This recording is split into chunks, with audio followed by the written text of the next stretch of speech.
Hello, everybody. Why are you guys awake? Be an asshole and piss them off? You're gonna just chew online? I fucking hate that.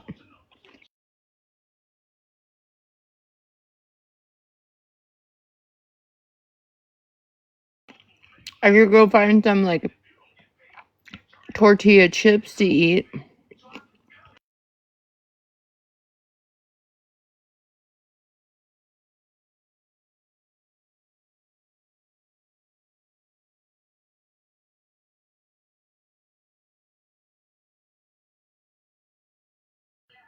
Well, Beth, you better log off and go to bed.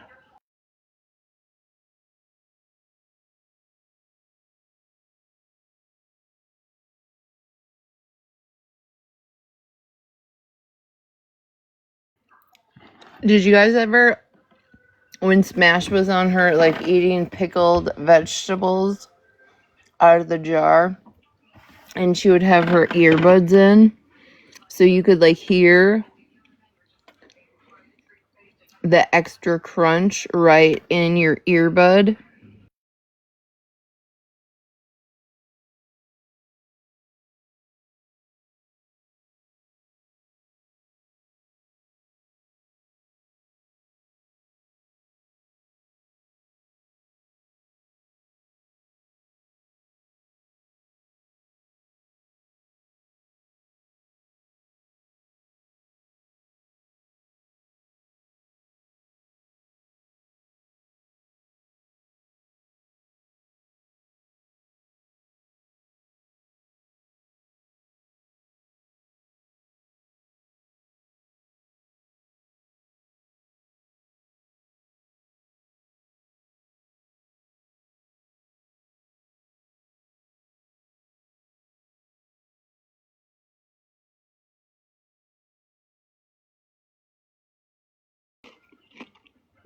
What do you mean, what happened to her? Did she have an accident?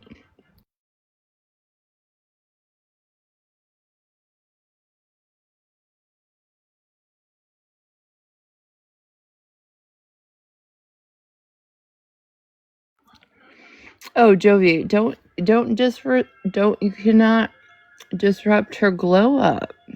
You can't ask these questions. If this is her glow up, girl.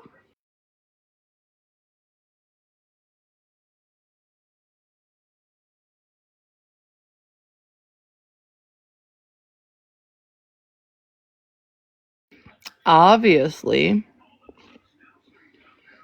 it's not to avoid accountability or confliction of morals. It's her glow up.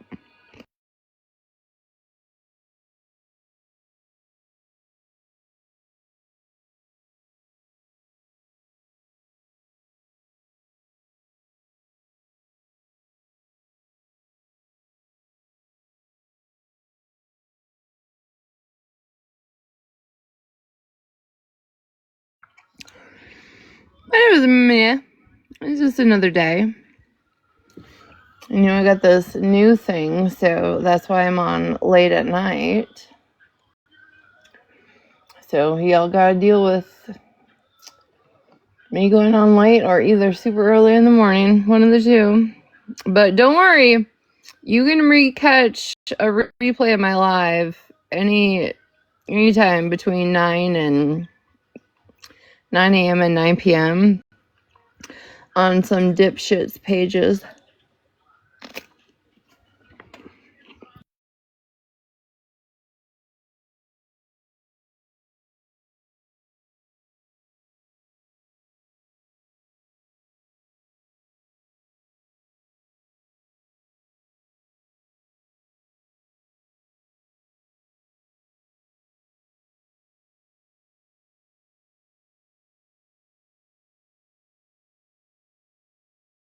Did anybody catch that troll account that went into Smashes last night that was requesting my box? I think it was last night. Did any of you catch that?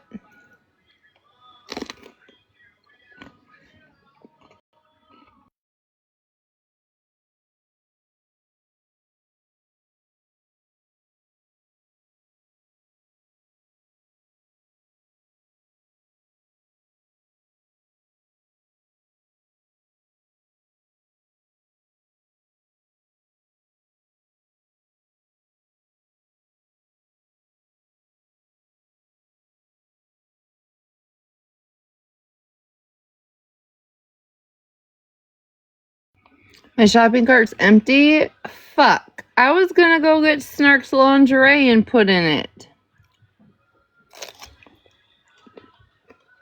Damn, I missed an opportunity.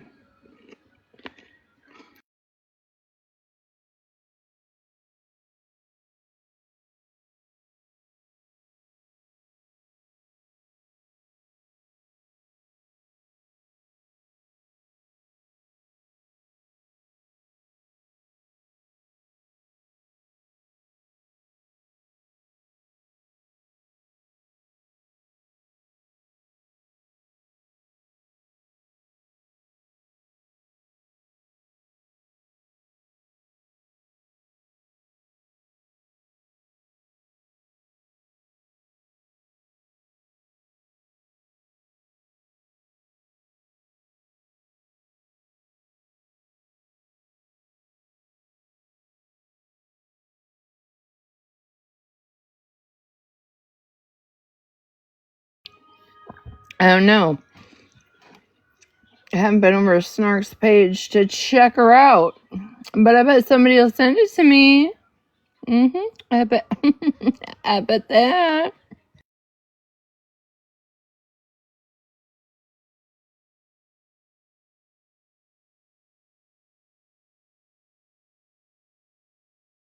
I have a question.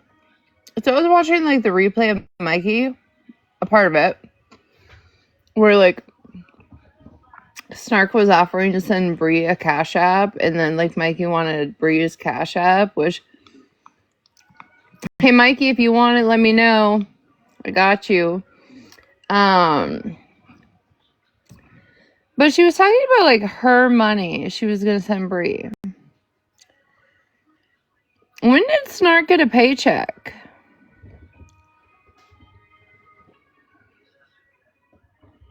Listen, I like a good moo-moo, okay? I ain't gonna lie. I cannot diss a moo-moo.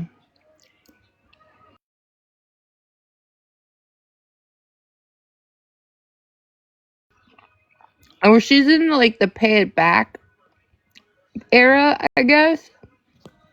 So she was gonna send Bree a Cash App for something. But she told Mikey it was her money, she could do what she wanted with it. But I'm just curious, like, when she got a paycheck for it to be her money.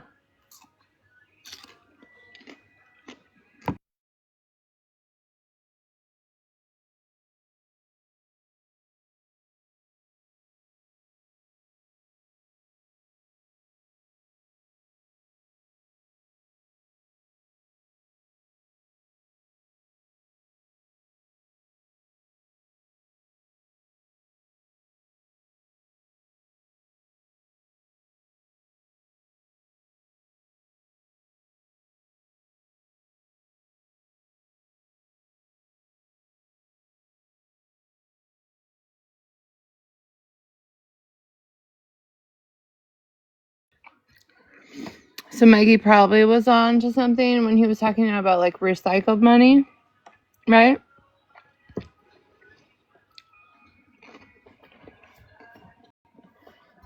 And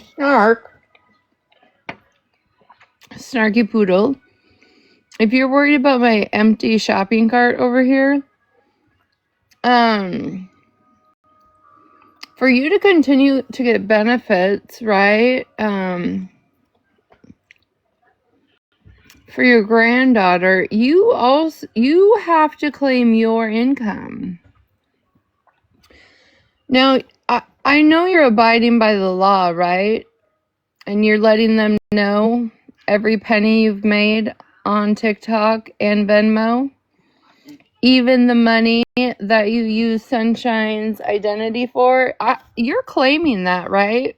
When you refill out the paperwork, right? You're doing the right thing, right?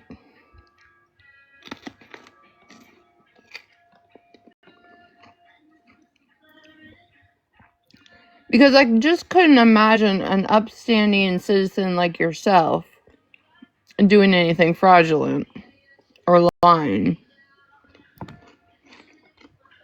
Hey.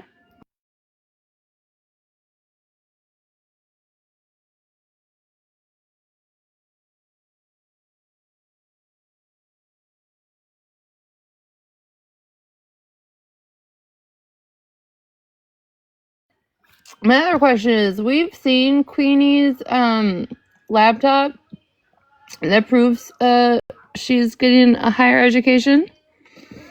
Bree, where's yours?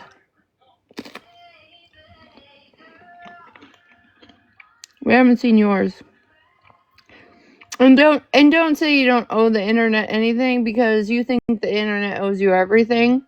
So Bree, where can you show us where you're getting a higher education?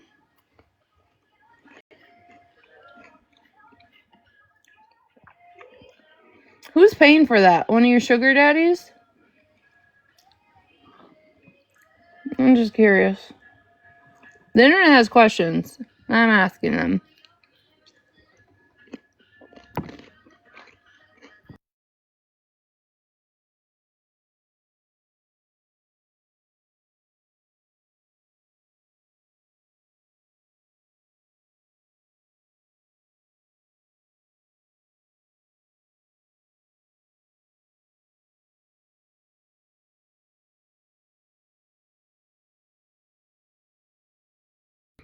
I'm not really sure also when body shaming just became like a normal thing we're going to start doing. Nelson, when Spark is the only job you can get because of your criminal history, I don't think you should be making fun of anybody for anything. Also, don't forget that your dildo that you keep in your bedroom that you share with your teenage child, or your 10-year-old, 11-year-old, whatever, however old he is, child, that dildo that you keep in that room that you share with your child and that you make content with or take pictures with, holding it, don't forget the internet is forever. Also, don't forget about the time that you were diddling yourself with KB on the phone and your child came home from school, and then you got called out on it and you lost your mind one day, and then you made that comment online saying, children walking on their parents having schmecks all the time, it's a normal thing, to justify your actions. So again, Nelson, don't forget the internet is forever, right? Yeah, the internet is forever. And I would like to see, Virgo, you with your swollen hands, why don't you get up on a wall and even try and do a handstand, I guess, if it wasn't twerking, right? Because I don't have any rhythm, so I can't twerk. But I would like to see your wrist hold your body up there. And while we're talking about the internet's forever, Virgo, in 2022, Mikey, thank you, Mikey, for posting this video. Why were you filling out UA forms for an employee online? You wrote down the dates, the exact dates that she took random UAs. So I'm just curious if I put out her information on the internet, if the internet could do the internet's thing and find her.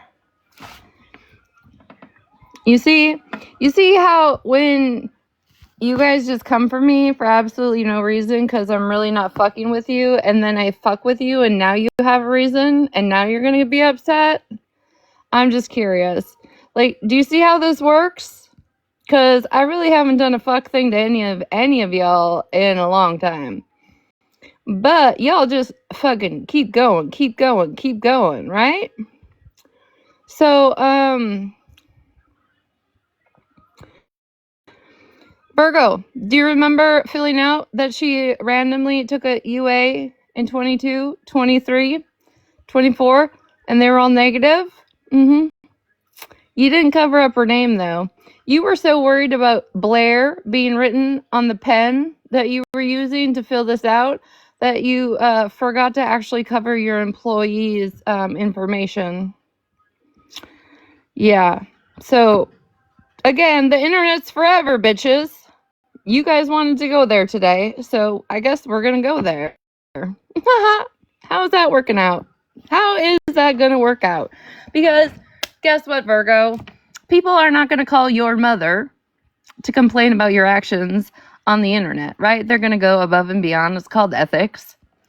And also, I didn't hear the whole story, so I'm going to go back and listen, but I think you were trying to like empathize with like, you thought I went to the depths of hell to find that Nelson was on the abuse registry. You forget that me and Nelson have been friends and have beefed for over 3 years. I didn't have to go to the depths of fucking anything, okay? It's very well known. Very well known. So I didn't have to go to the depths. But you started talking about how you also worked at an assisted living and we're talking about pills.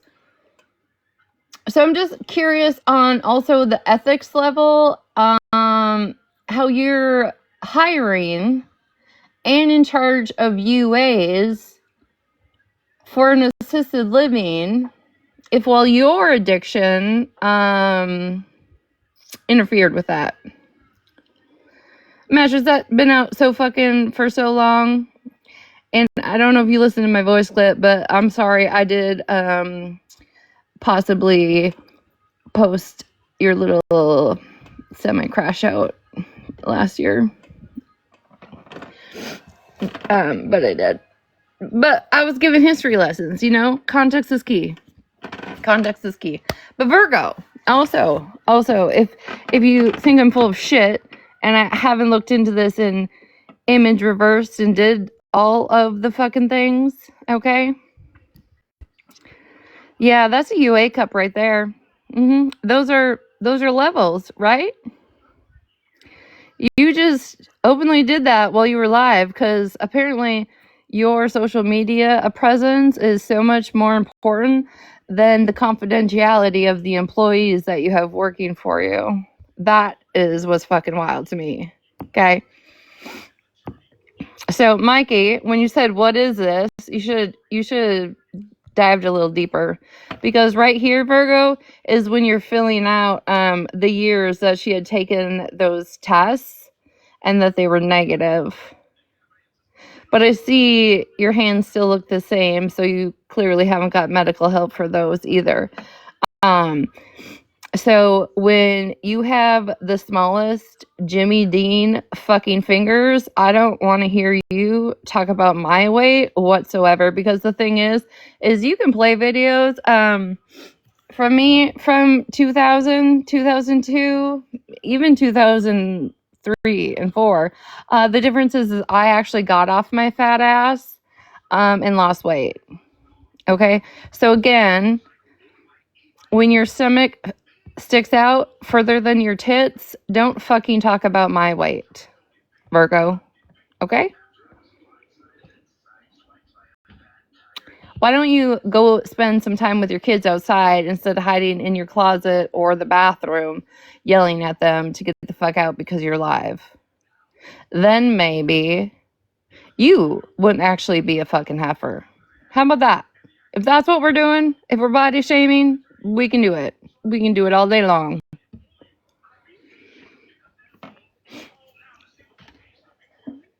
Cartel, you want to talk about my teeth? Well, I guess you're talking about Queen of Blessings, right? Because she lost hers. That wasn't her choice that she lost her teeth. So I guess you're talking about her too, right? And Ranger went to a different country to get her teeth fixed. So I guess you'd be talking about her.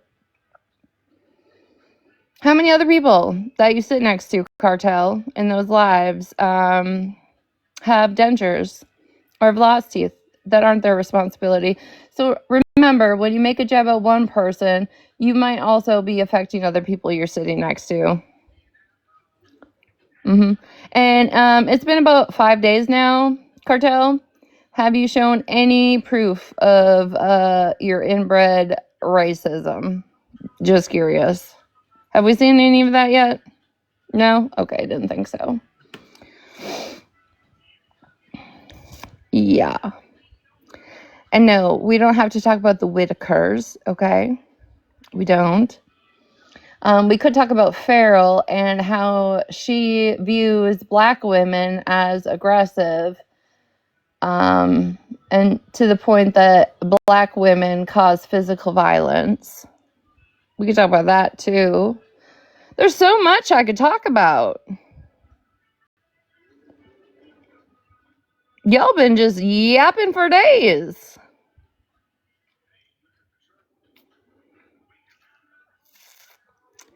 Nelson, and it's also crazy to me that you also always have a sob story to go with all of the things that have ever happened to you. But when you want to attack somebody, you have the billion badass, I'll wait, pull up attitude. Except when anybody looks at you, you become a fucking crying ass baby back bitch. Okay? Just like when you use your dad as an example. Sometimes he's the menace that, do you want to be next? Do you want to be next? You know who my dad is? Yeah, your dad's a fucking snitch, okay? Your dad's a snitch who snitched on people for doing drugs, okay? And then he had to skin somebody and cut their tattoos off and their identifying markers and fingers and hide them because he's a bitch and he's a snitch. So which is it? Which is it, Nelson? Do you want to be next? Do you know who my dad is? And then, do you know that my dad had a gun held to his head? And what would you do if you had one pulled to your head? Pick a fucking side, bitch, and stand on it.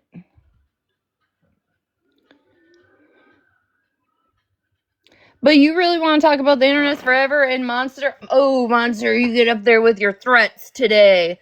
How dare anybody say anything of the sort? Well, maybe you should know the fucking history.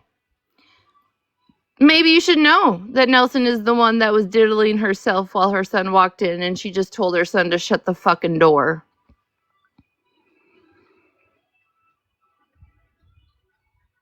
But I'm sure somehow you'll find a way to co-sign that. That's normal behavior, right? Because the good old house that Nelson owns, no, Nelson, you got the name of the house put in your name before your daddy went to prison, so your mommy didn't lose the house. That's why it's fucking decorated by 70-year-olds and you share a bedroom with your child. Okay? You can have whatever fucking persona you want on the internet, but the truth is the truth is the truth. You've also never been with a fucking female in real life. You only use them on the internet to get monetary gain. Why don't you tell the truth about that one? Because when we were friends, how many women were you getting money off the back end by flirting with them? All while playing Holly. You really want to go back? You really want to hash this shit out? Because you can't let a fuck thing go. You also continue to tell people that you couldn't defend yourself in your restraining order because you're a single mom and it was the first day of school, right? But you live with your mommy and your daddy, so they could have helped you out. And secondly, you forget to tell everybody that you reopened the case weeks later and asked for another court date that you were granted. And you still didn't show up. And that definitely wasn't the first day of fucking school. And guess what? Court documents prove that.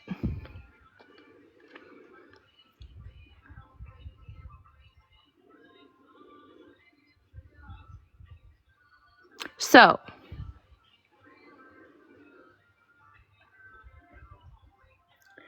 Virgo, again, if you were diddling with pain medication at an assisted living in your addiction, and now you're hiring people and clearly documenting their UAs, yeah, you do realize there's people above your mom, right? Even though your mommy owns the business. You do know that, right? That right there. Carol Ann. Hey, Lisa. You guys get so fucking careless. Is that a UA? Oh, yep, sure is. Is it in your live? Sure is.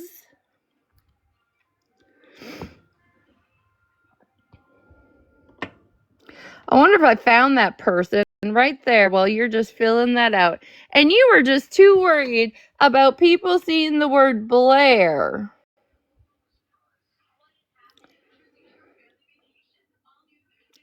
Mattress, I'm not sure which part. It's not a HIPAA because it's not a patient or a client. It's a fucking employee. There you are, Virgo. You and your big ass hands filling out the paperwork. Oh, you read a post? Sorry, Mattress. It was a good crash out. I couldn't help myself. You told me to go looking. I couldn't find what I was looking for at that moment, but I found that before I found the other one, so I had to post that. I don't know. It's not a patient. That's an employee. Because, Virgo does the hiring for the assisted living. So, and it's just curious that Virgo would sympathize that, Nelson was just an addict and she was just taking PRNs away from people. And it was okay that she took opioid PRNs from somebody in an assisted living because she was an addict. That's what Virgo said. That was Virgo's, coddle Nelson moment. As she claims and looks to be in the hiring department for her mommy's assisted living. Isn't that crazy? Isn't that crazy that you would have two people that be fucking with people's PRN medication?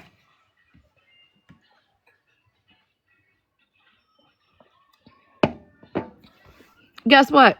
Life happens. Every addict becomes an addict for some reason. Whether it be because of something actually medically wrong with them, they become addicted to the medication, or is to numb out something. So, I don't want to hear that your fucking grandparents died and that gave you the right to take from PRNs in the nursing home. Like, that doesn't give you the right. And I'm not addict shaming. I wasn't at the time. Now I have something to say.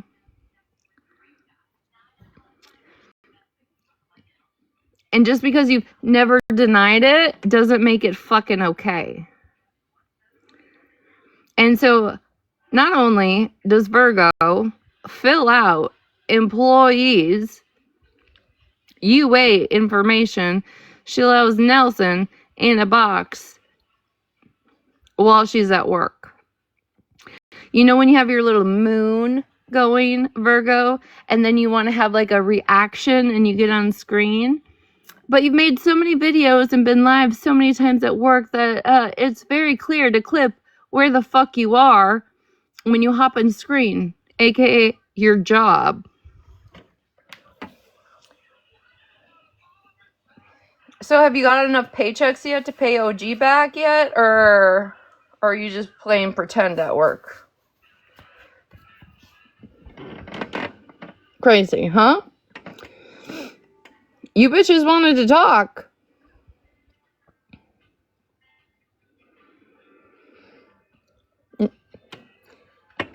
So you're just telling me Smash just decided to hang out in your fucking closet and give you permission to stream everything so she wouldn't have anything to stream?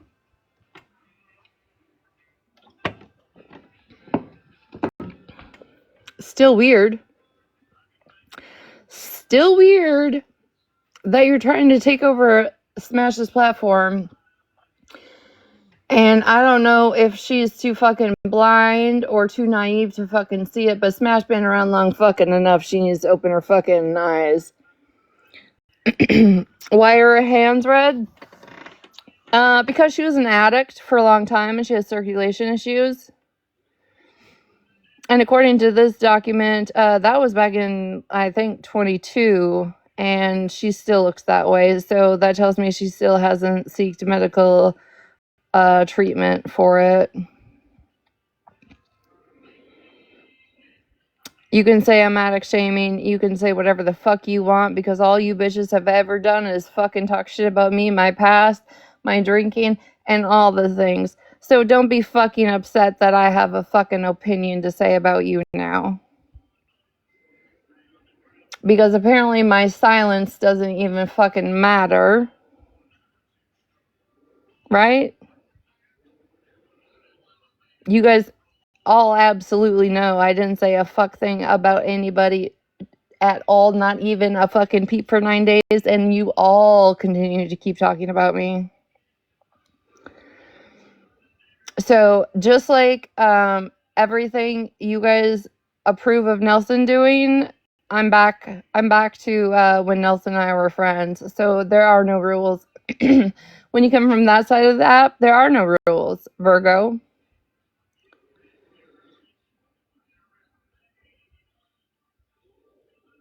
Oh, she blew out her veins. So you're telling me that there's just absolutely no medical help at all that can fix it? Try and minimize it? Nothing? Like she's just fucked for the rest of her life to have swollen red hands?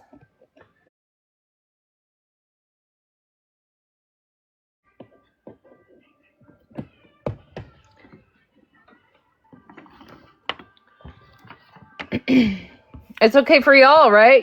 Y'all can talk about whatever the fuck you want about me, right? Me taking medication, me drinking, my DUIs, my past from 10 years ago. But now that Retina's gonna clap back tonight, you all are gonna be fucking clutching your pearls talking shit.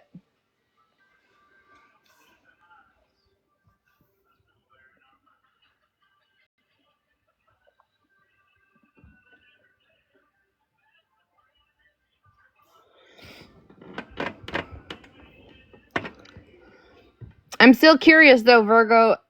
Does your husband think all the hours you spend online talking shit pays the bills, or does he know OG pays the bills? I'm still waiting for that.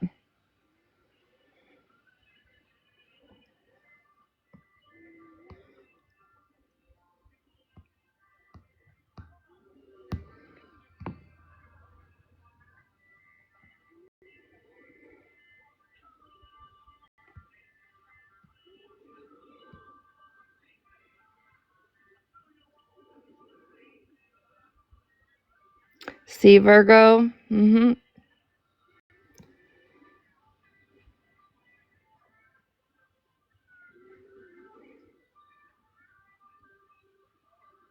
PPO, who are you talking about?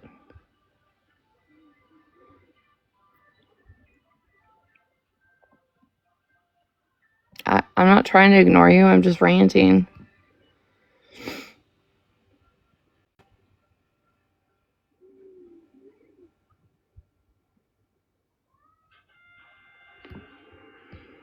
Or maybe we should talk, maybe we could talk about Smash's mod, Liz.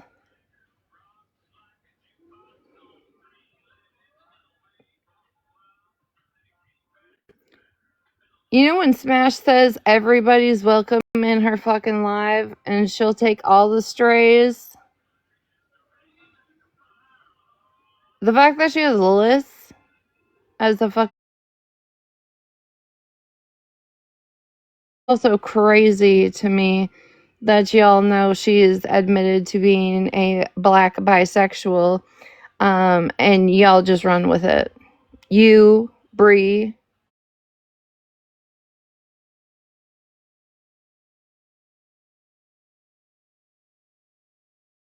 Who else knows?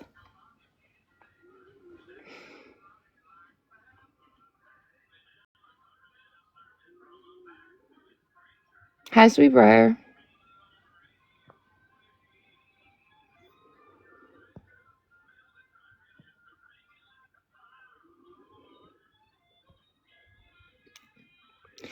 Yes, as Liz. As in Liz that faked, having all of her children and taking care of her grandmother and buying the house and getting a self-defense charge, even though that's not a fucking a charge. Yeah, that Liz.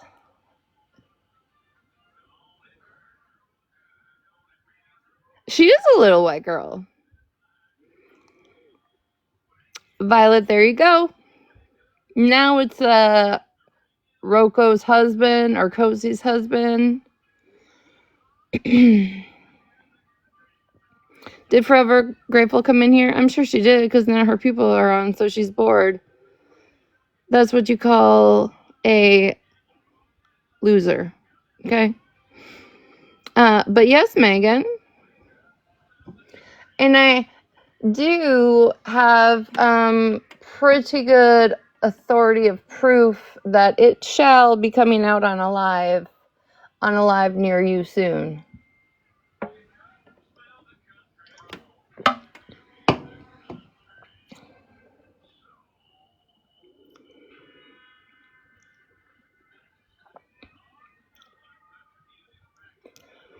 Yeah, but why would they allow her to be a blackface?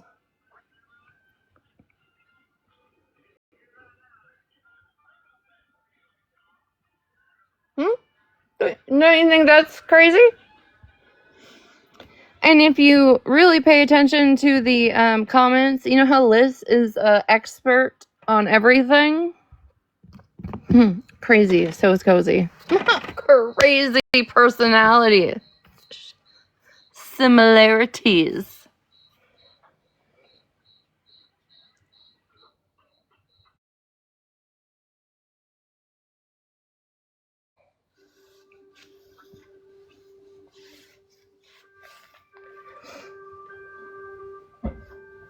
I really would like to say I don't want to hear a fuck thing after this live, but none of y'all can take the same energy that I give you and just shut the fuck up. Because you love it. It's the only way of you having attention is talking about me.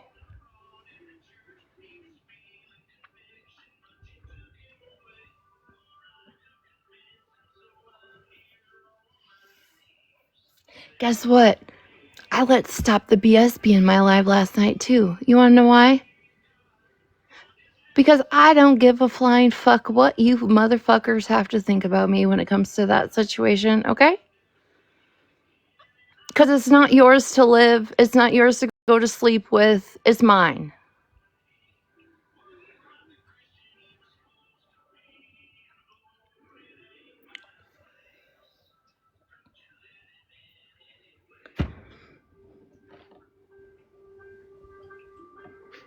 So be mad about that also.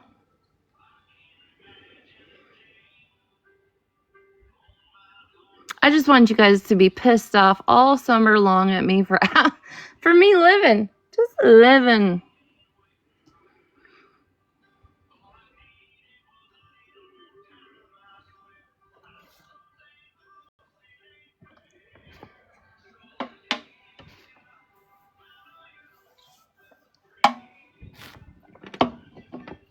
Me and Megan are out here fucking growing flowers, planting new shit, coming up with great ideas. Megan's having a whole fucking personalities come alive with fucking rakes. And you bitches are sitting here just being crybaby back bitches trying to down somebody for living their best life. Violet, you don't have to be in here either. I know exactly how you feel. You blocked me, but you're back. You don't have to be in here. I'm not being rude.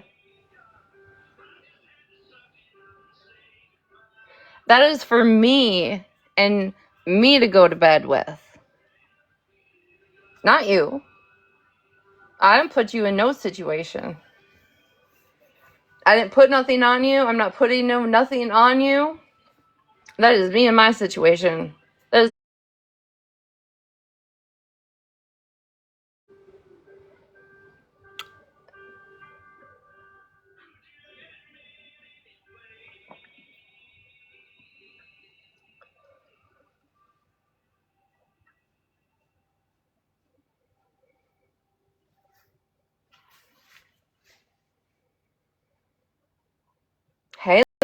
fucked.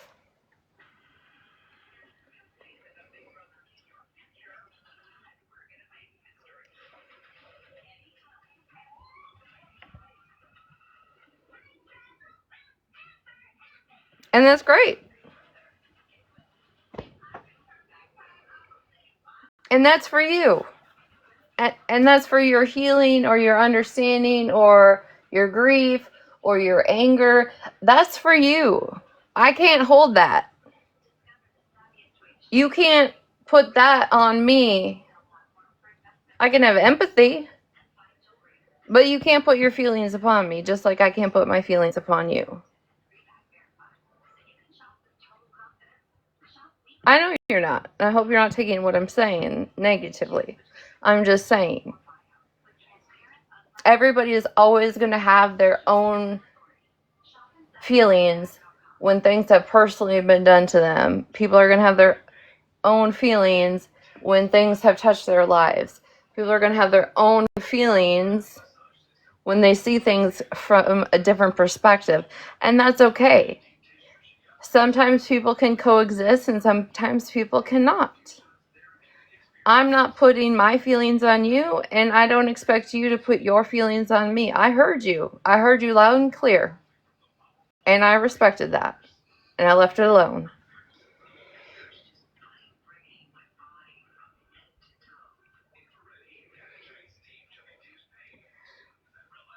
Listen, Megan can be a very good source of understanding and reasoning.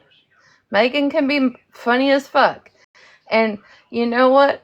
A fucking year ago, I probably would have said fuck Megan. But you want to know what I think is hilarious in the turn of events? Is that me and Megan have found something to bond over, to enjoy and share some laughter and just share some it's not even positivity, just here's some light, here's some flowers, here's something different, look at this, right? Here's my garden, here's some sunshine, here's some grass, look at that. And then you want to know what I put on my replay that came on my story today? Fucking Snark. It was me making a video about Snark talking shit, stomping her foot before I fucking even wake up in the morning. Guess what? A year later, the bitch is still doing the same thing.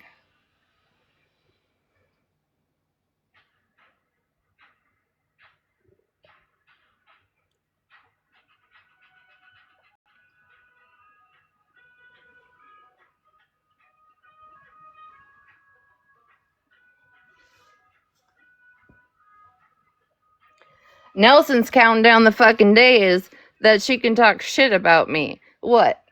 What are you gonna do? Tell somebody something I said in 2022? Woof! I bet the crowds are just waiting. They're just waiting. Artie and Bougie are just waiting for you to tell something I said back in 2022. They just cannot wait for the show, Nelson. That countdown is just so exciting. I'd be so fucking embarrassed.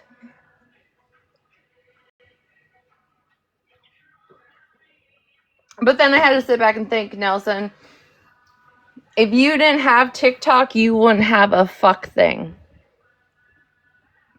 You don't go anywhere. You don't do anything. When you do something, you have to do it live, and you bitch about it. Take your kid to the 4th of July parade. What do? Yell at him. Stand 3 blocks away, live, with your friends on TikTok. Not engaged at all. Nothing's changed. You haven't grown at all. You are stuck in this fucking social media atmosphere, and if you didn't have that, you wouldn't have a fuck thing going for you. Not one.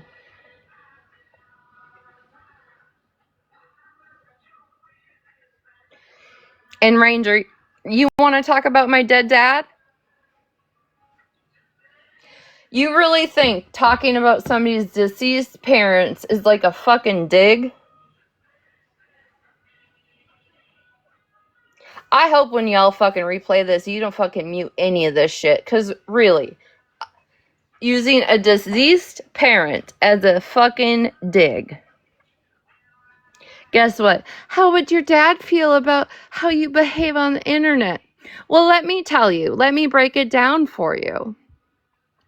You all know my dad bailed me out of my situation, right? He tried to help me. You know my dad supported me the whole entire time I was in prison, right? You know my dad set me up before he passed away, right? Do you think he would give a flying fuck that I was defending myself on the internet?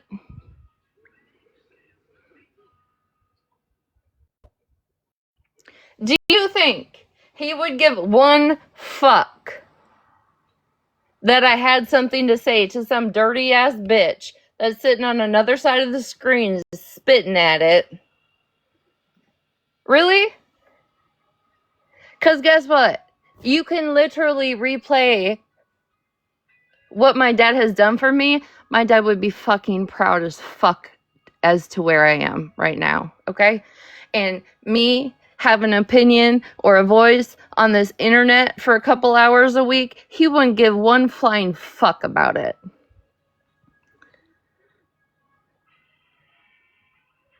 Yeah, my dad wouldn't care, because guess what? My dad fucking raised me. My dad has seen the absolute best out of me. My dad has seen the absolute worst out of me. My dad has heard the absolute best out of me, and my dad has heard the foulest shit out of me. Okay? And guess what? Even after I went to prison, even after I did all that, he still took care of me. So if your daddy didn't love you the same way, don't take that shit out on me.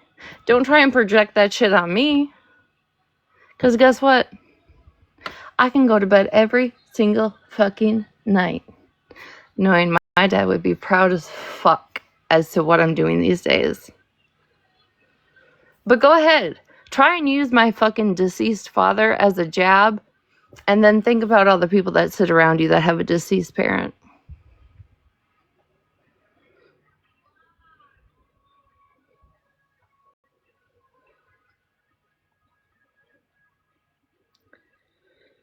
Exactly, Megan.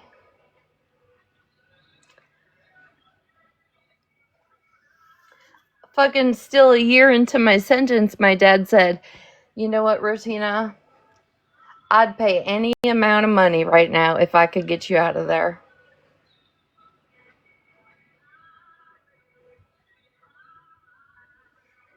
So for all you parents that sit on here and tell your kids to get the fuck out of the bathroom because you're live streaming, or get the fuck away from them, go find this or go do this by themselves while you are online all day fucking long, you want to know what? I would give anything in the fucking world to have those 2 years back with my daughter.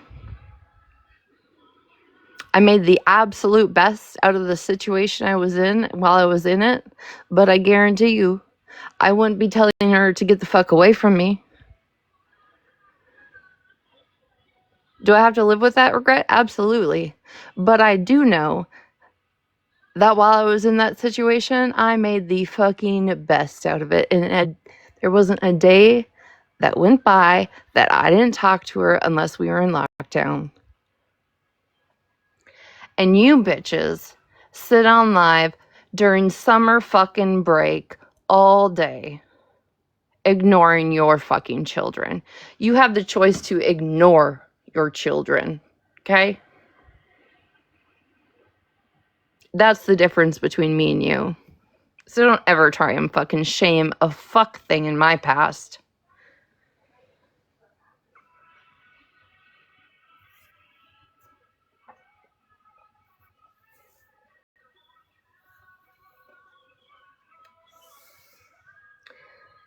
Some of you dirty bitches fucking called CPS on Megan for the way she talks. She talked in front of her children. That's crazy. I don't see none of you calling Bree. Why aren't you calling CPS on Bree? Huh? If we're gonna keep the same energy, right? Energy for energy. That's all you guys want to talk about. Funny none of you bitches haven't called CPS on Bree for the way she speaks on her children. And for the fact that her child's been in Smash's live, right? All those things that you put on fucking Megan, she absolutely did call her children motherfuckers in front of them in the vehicle. So it's funny to me that you guys are just so, and here's the word that apparently some of you fucks don't understand is an actual word, is selectivism. You choose what to be outraged about. You choose what you want to defend. You choose what you want to be outraged against.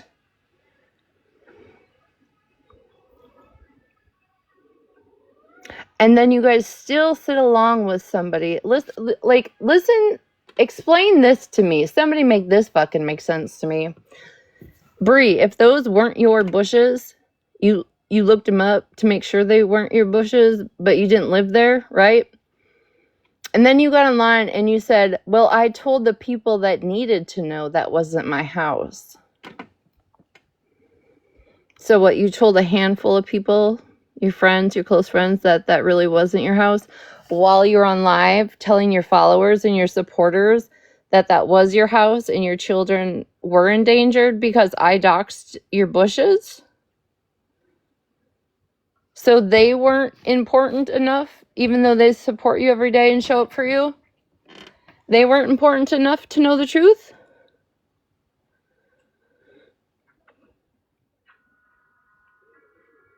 I mean, we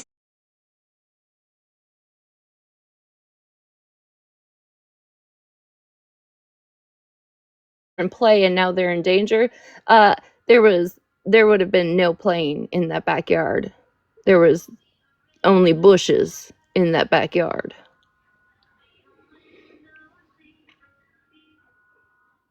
They would have been scratched the hell up if they played out there.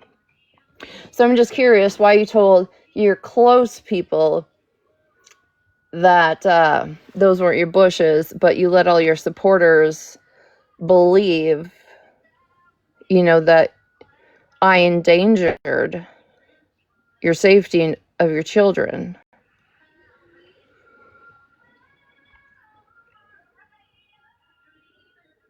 Make that make any sense? So again, all you people that keep going back and thinking that you mean somebody to some of these people in this chat, pay the fuck attention. You ain't shit.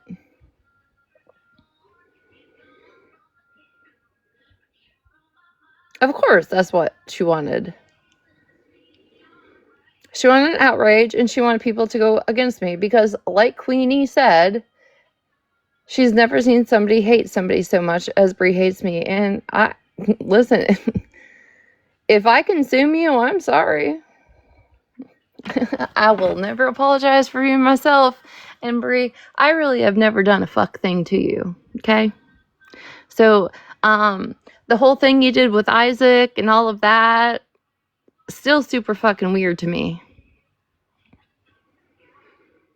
Right? Because it's always keep it on the internet. Keep the banter. It's just banter. It's just internet banter. That's funny. You sure took it a little bit further than that, didn't ya? Didn't ya? So again, the selectivism that y'all do is weird as fuck.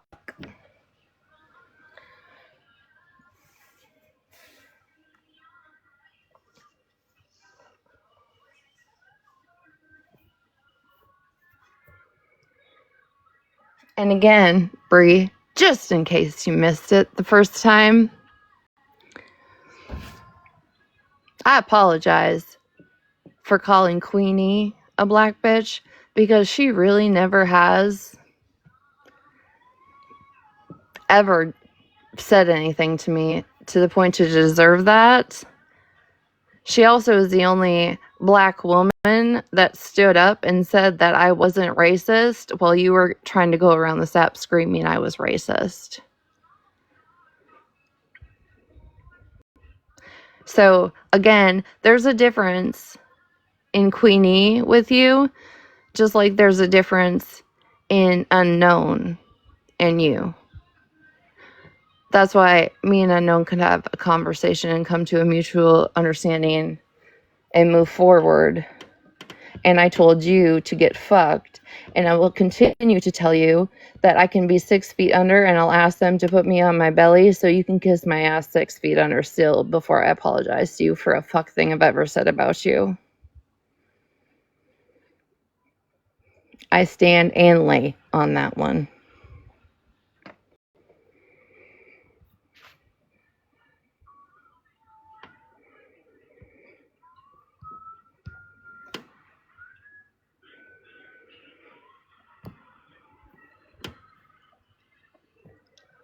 PPO, entertain the chat for a second.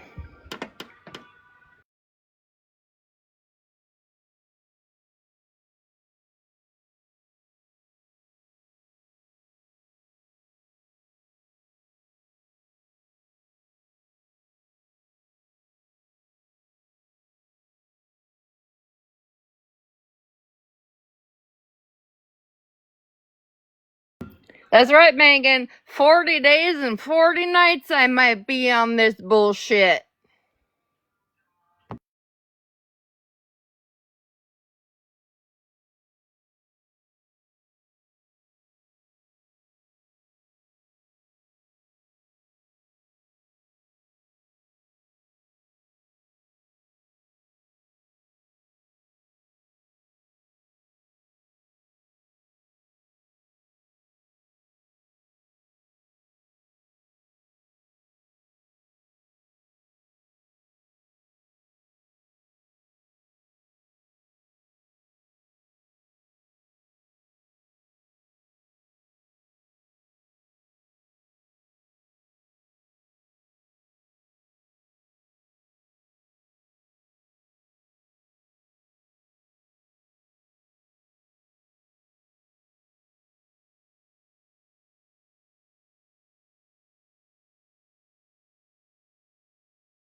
You weren't fast enough, PPO. Listen, I don't expect people to tap. You could hit the little heart thing, you know? I guess I need a fan club. I don't know. Does that dictate my popularity on TikTok?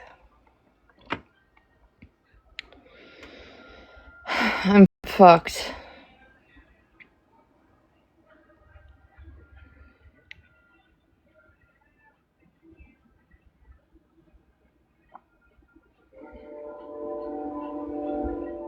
Listen, I don't tap. Like every once in a while I might tap. But I have figured out though what I am really good at is accidentally gifting roses while I'm trying to get out of boxes.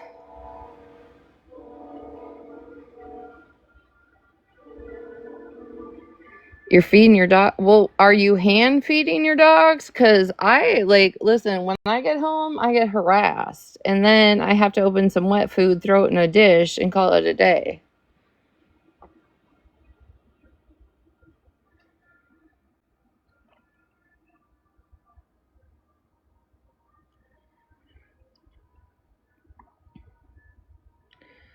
Because if you feeding these fuckers on silver spoons, listen, you're in a different tax bracket, and I don't even know if I could have a conversation, because that's a world I don't know about.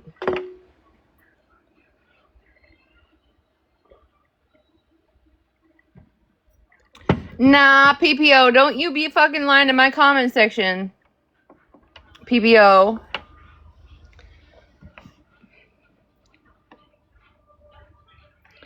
PPO, you don't be having fucking pictures of dogs. You have pictures of fucking gremlins that you fed after fucking midnight in your phone. Stop lying.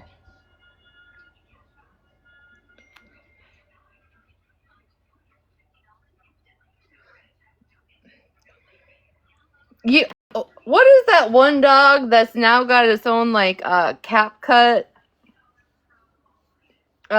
video? Bobo, what the? This dog's 114 years old, and I just love it, and I'm gonna love it to the day. It's just, what the fuck what is that goddamn dog's name? Start Bobo be something, and they have it dancing as a green screen. Y'all know who the hell I'm talking about.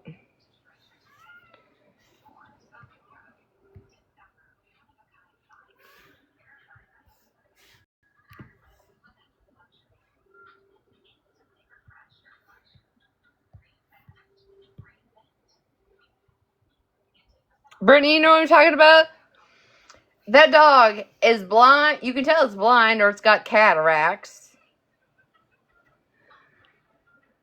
Beat a boat a butt. Beat a boat. Yes. Okay. That is what fucking PPO's dog looks like. But in worse condition.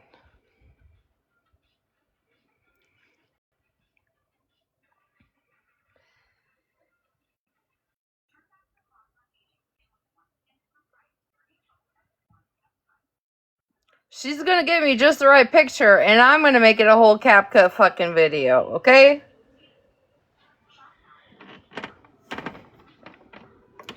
Lita Beta Boat, yeah, whatever the fuck that is. That. Y'all know what I'm talking about now. That's what fucking PPO's dog looks like, except with like mange, and you fed it after midnight.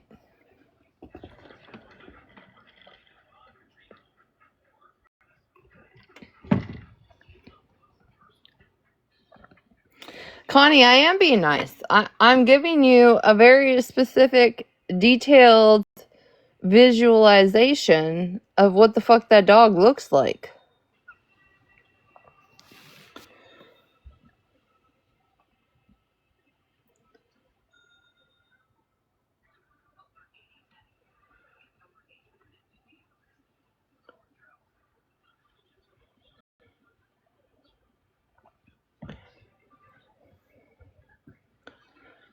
Oh, also, I don't know if I need to make this a public announcement, but I am, just in case I need to cut it for YouTube. I give none of you fucks permission to post me on your YouTube channels. I've already started the copyrights. Because now Retina is just going to be a petty bitch like the rest of y'all.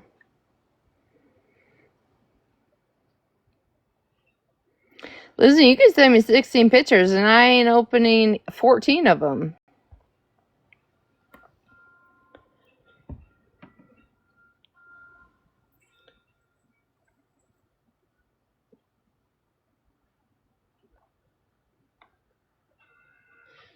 Also, anybody that does go live, and you're being restreamed, there's a new feature on TikTok that you can click on the live that you are being streamed in and copyright it at the moment. Just in case you needed to know.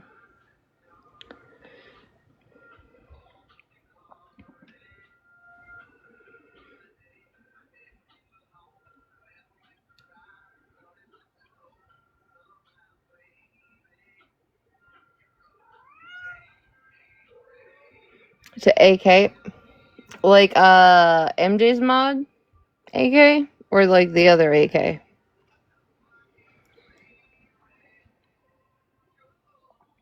Hey, I'm just trying to educate people, okay? If I learn new information, I like to spread it around.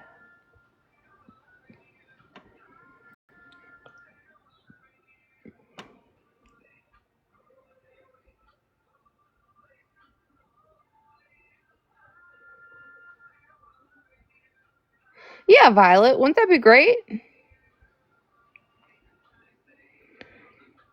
Well, there's still apps out there that like you can pay for. Like the sad thing is like some of them actually pay to re-listen to this bullshit.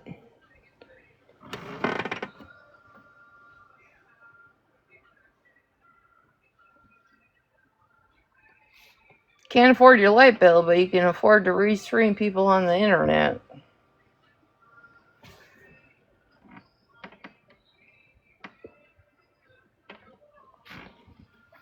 Unhinged, are you in here?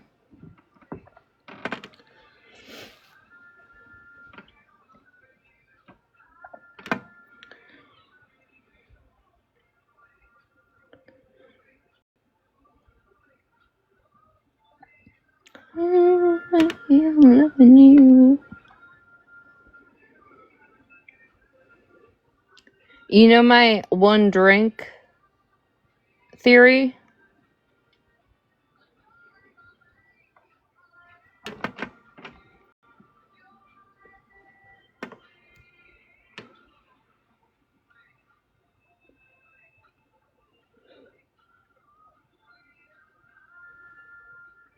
Okay, I just poured a drink. So after this drink, I'm going to bed.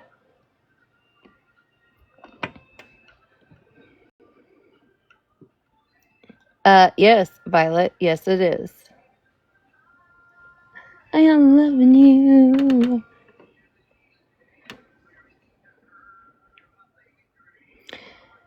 Listen, I like to listen to a little DMX while I get ready for work. It gets me going, you know? And then, as I put Megan onto Queen Butterfly, which, listen, I think every single person that's a woman in here that, like, sits in my lives normally, honestly, just because knowing everybody's personalities, y'all need to listen to Queen Butterfly's playlist. I promise you, there is one song on there that will resonate to your gut with you. I love her. When I mow the lawn, I just listen to her. I listen to her whole playlist. I love it.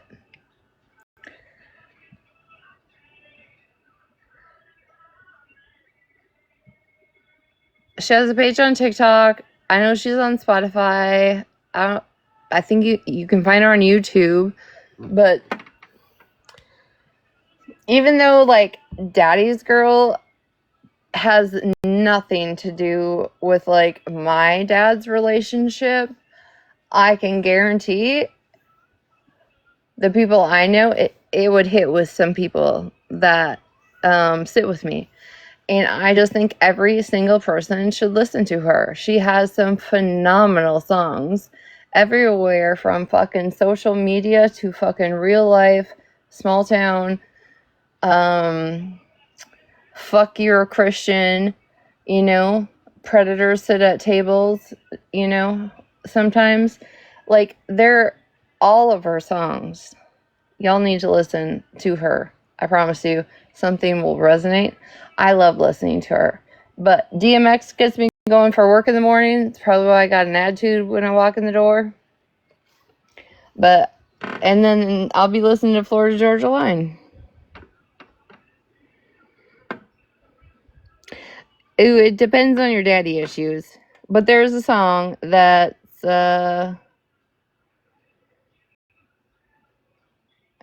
what is it called? It's just called,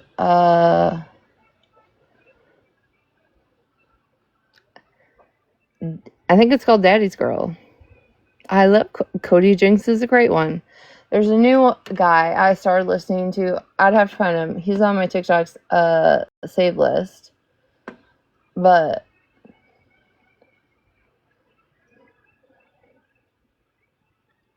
Queen Butterfly.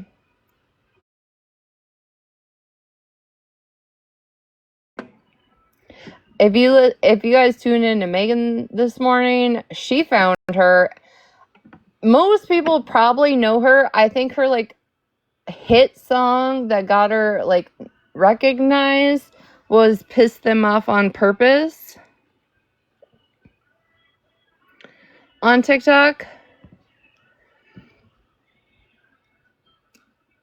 But to me, that is like one of the smallest songs in her whole playlist in all of her albums.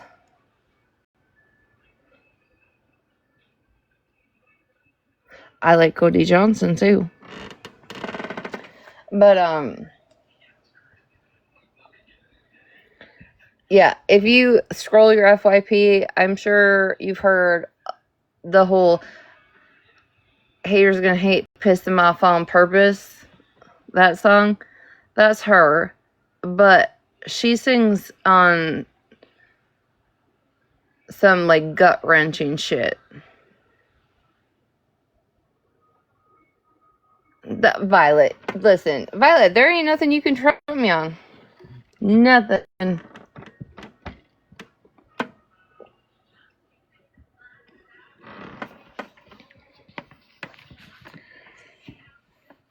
I can rap every single song on Nellyville, okay? From back in the day. I can rap every song Missy Elliott came out with back in the day. T.I. Oh, listen, me and T.I. be getting down. He just came out like a recent song because T.I. has been off the charts for a long time, but he just came out with a new song called Trauma Bond. That is a very good song. I love it. Like, my taste in music is all over the board.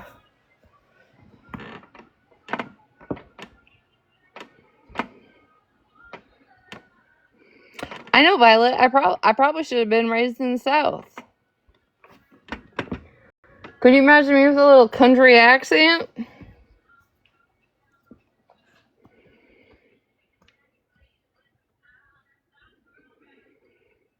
Sometimes I just get on the lawnmower and I say early 2000s hip hop playlist. Boom.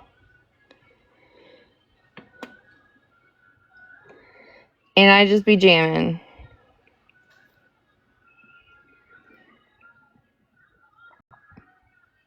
Listen, some of you folks that just keep coming in and out are just going to hit the in and block button.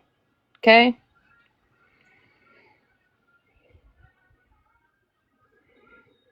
I used to not block people at all. Like, every once in a while, my mods would block people. Or I usually just, like, blocked people because you would annoy me. Oh, baby. My block list is thick these days.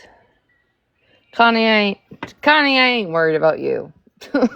I'm talking about these unknown folks.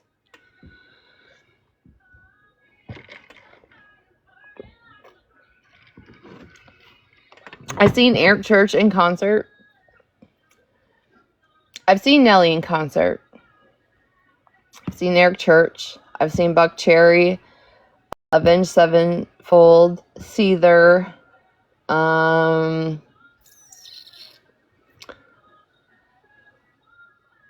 Zach Brown Band. But let me tell you, nothing will ever compare to the experience I had watching Eric Church in concert ever. Best concert, hands down.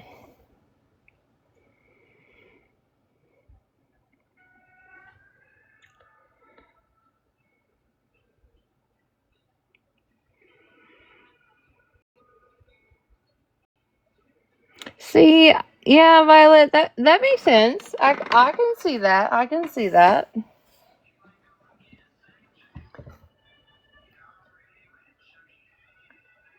I'm about to see Jesse Murphy, though. I'm so excited. And I wasn't going to say anything. I was just going to start recording. But I'm also going to see T.I. this month. Listen, bring back my old high school days, okay? I'm ready. Who knows? Maybe I'll even bring my fucking caboodle with me.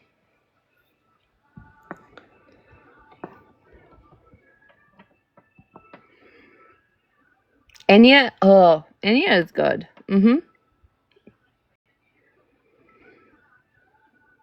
Yes, she's coming to the State Fair. Got tickets for her, and I got tickets for T.I. I cannot wait.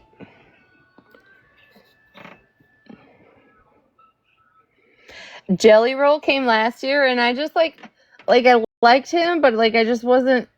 It wasn't like a need for me. Ooh, see, that's a little too hardcore for me. That's like the shit my brother used to listen to on his Discman on the way to high school. Yeah, I'd have to be putting the fucking Corn CD in his fucking Discman, put the tape. Y'all 90 babies know what the fuck I'm talking about.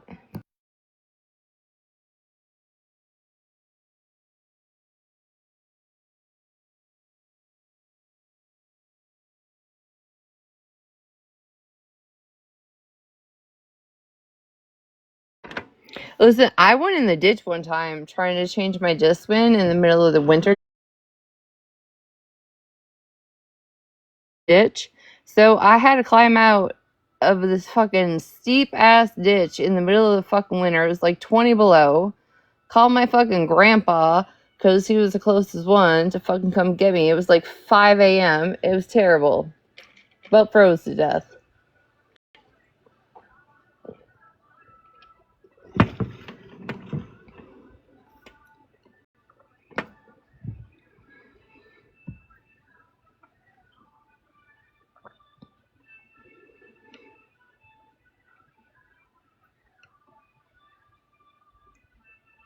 Trying to think who else is at this. There actually is like not a bad lineup for the State Fair. Hold on, let me see.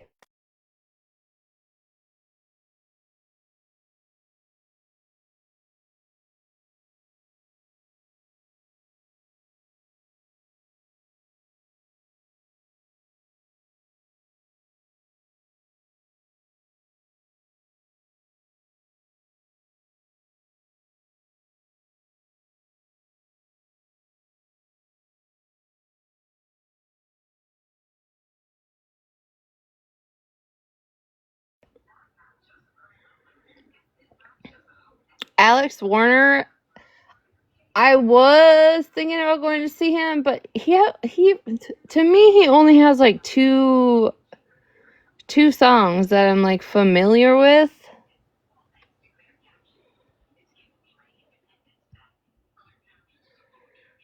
So yeah, Alex Warren, John Party, Jesse Murphy, Nika Moon, Zach Top, Zed, and then T.I. So we're going to Jesse Murphy and T.I. Even though my daughter's like, who the fuck is T.I.? I hung up the phone on her. No, I'm just kidding.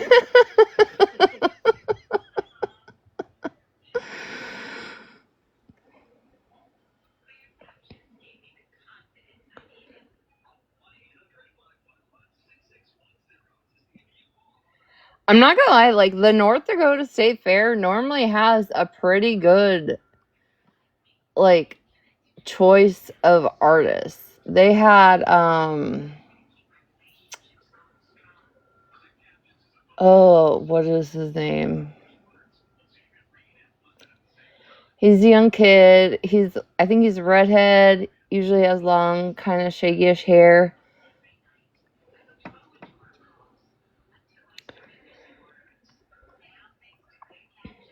country singer.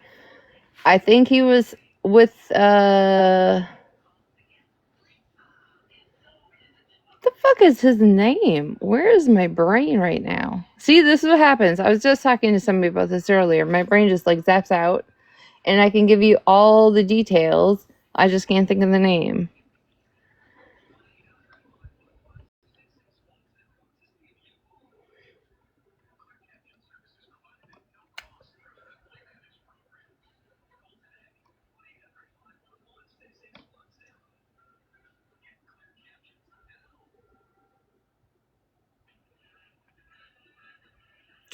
Not Brian. What the hell is his fucking name?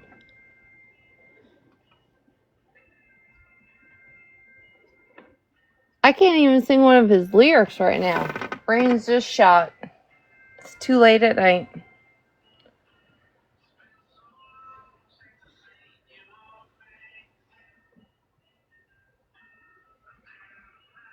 Hi, Cupcake.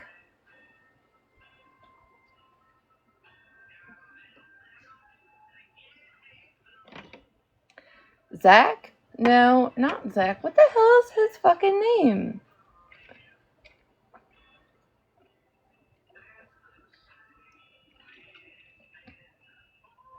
Yes, it's country. No, he's young. He's super young. He made the song about black dress.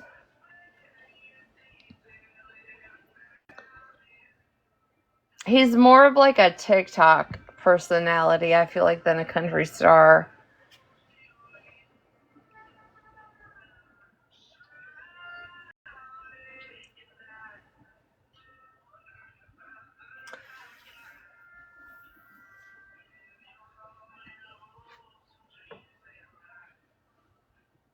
Somebody just Google black dress.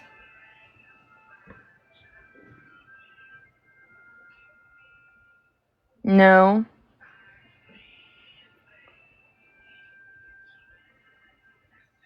No. He's super young. I don't even fucking know if he's 25 yet. He's young.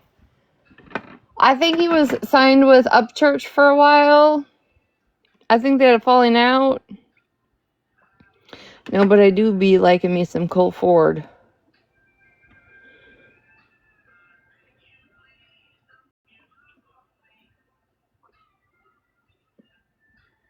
Somebody just Google 2025 North Dakota State Fair.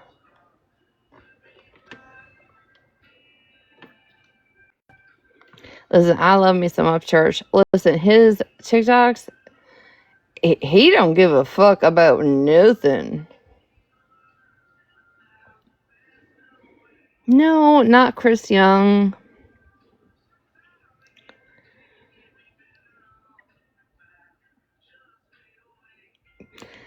Sherry.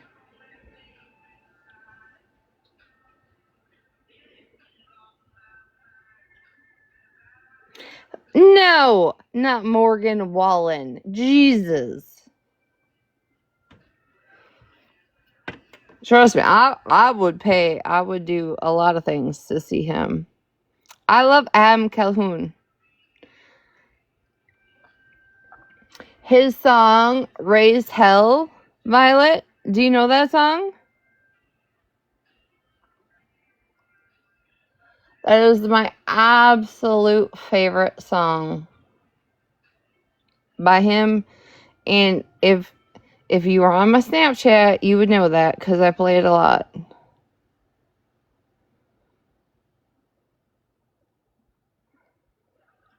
Savannah plays with Adam, yes. Not Black. Oh, God damn it. Hold on, y'all.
It's fucking Chase Matthews, assholes.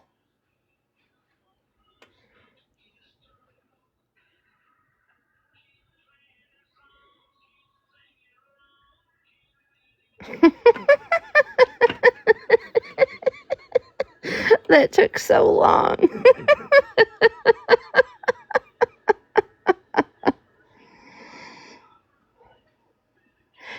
He had like a one-hit wonder like back in the day about like a little black dress, because I remember like when the internet, which is weird to me that Nelson has like, well, it's not weird because I think the video Nelson had up the other day had like over 1 million views, because on my old TikTok I had videos that had like, some of them had like 5 million views, but like there was a song about a black dress, and it's Chase Matthews.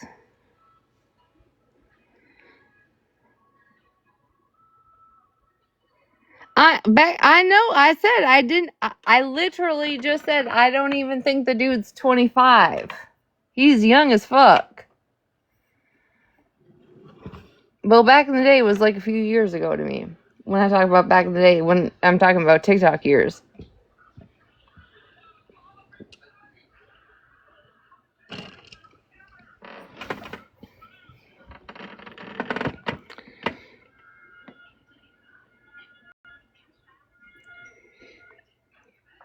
Get it, girl.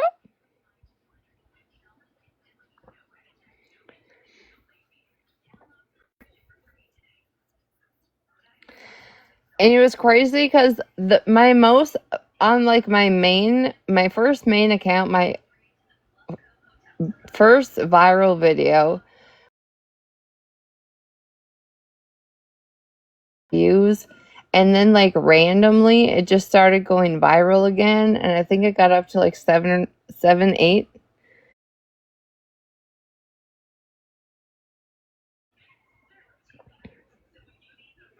Listen, if you want to listen to Sawyer Brown or my double wide trailer and my fucking plastic ass couch, we can get down, okay?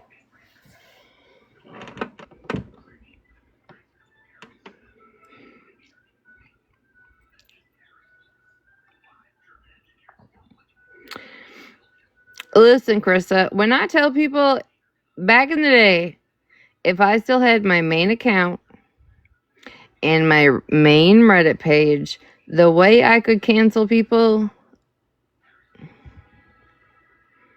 it happened real quick. That's 90s? Okay, well, excuse me.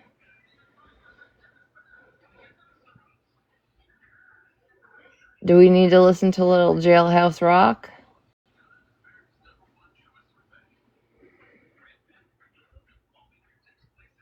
Back in the day, TikTok, mattress, you're still awake.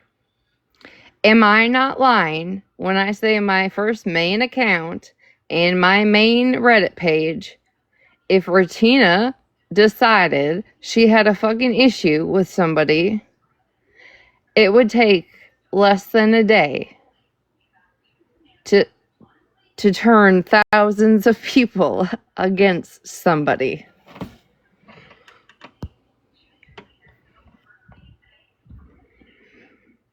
Like, they don't believe that there was over like 10,000 following on that Reddit page.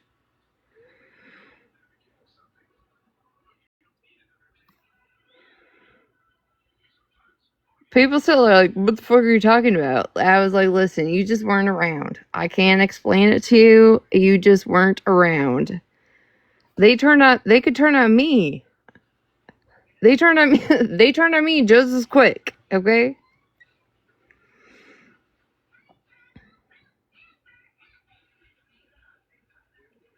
It is where we met.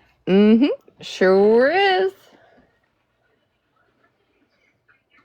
I was explaining, I don't know who the fuck I was explaining to the other day, but I was like, you know what? I was like, Faith pissed me off one day, and I just decided, you know what? I was like, you know what?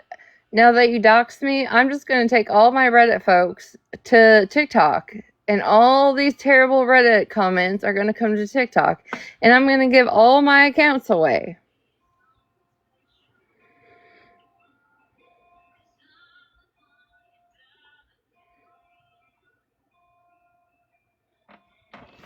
And I did. Violet, that's the disgusting part that doesn't surprise me. Yes, Krista, I was back then. I was doing that. That's kind of when I had calmed down and like found my focus.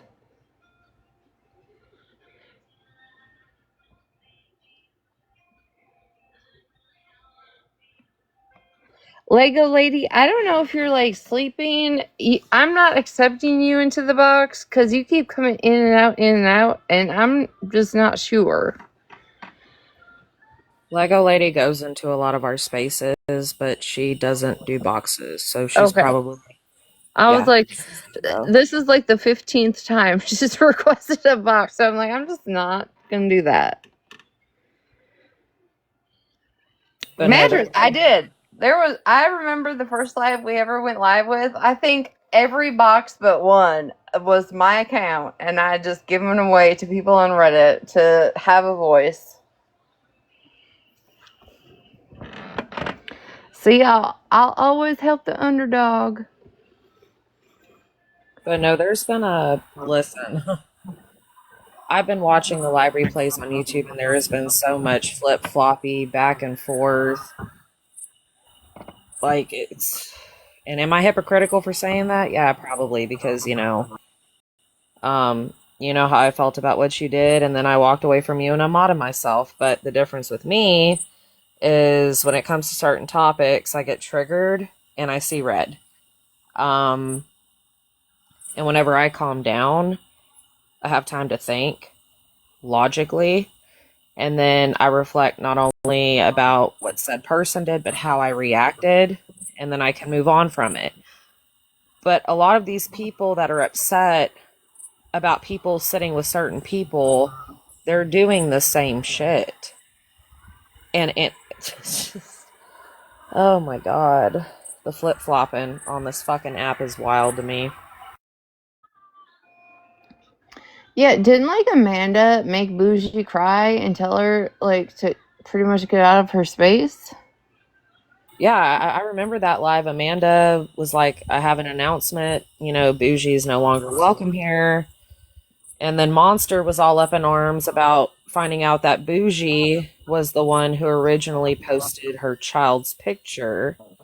And then I hear today from reliable sources that I trust 110% that Bougie was back in Amanda K's space this evening when she was live, and Monster was even talking to Bougie in the chat. So I'm kind of like, what the fuck are we doing? That sounds about normal. I mean, honestly, look at the shit that Smash has done, and people still stay with her, go to her, allow her around, all the things. I mean, prime example. I didn't get it from exactly Smash, right? But the picture of Monster's daughter's belly button that she cries about originally came from Smash. But Smash gets no heat from it. None. Oh, yeah, no. And then Monster was in Smash's live last night, just laughing it up and kikiing it up over there. I don't know. I know. I woke up to messages like, "What the fuck?" And I was like, I don't. I just see the two. I don't even know. I'm not even gonna listen because I really don't give a fuck. But yeah, the flip flopping is crazy, and nobody stands on a fuck thing that they think they stand on. No, and then another thing that kind of bothers me is, I've had a lot of people walk away from me because I'm friends with Megan, and but it's like they still keep certain people around that still sit in the same spaces. So I'm kind of like, how does that make any kind of sense? You know? Well, it doesn't, Uh, Violet. You cannot listen. If people have eyes on you, you cannot do X, Y, and Z while they're actively doing X, Y, and Z. That's just how it works.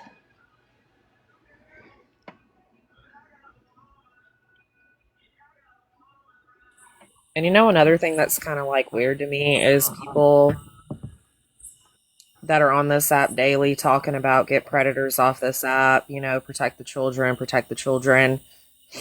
They sit with people who post children or predators on their page. For example, Spread Love, Tiffany. It's so fucking weird to me. It's so weird to me. No, you want to know what's weird to me? And if I overstep, just let me know. But people are so fucking upset about Anthony or Stop the BS, right? Being in any fucking space, right? Okay? Because they have actual proven charges against them, okay? And then there is Spread Love, who Bougie and Monster both publicly say they are friends with. They and Snark, I believe, say they are actually friends with said person who is an absolute child fucking predator. I will never stop saying she's a predator. She seeks out children's photos.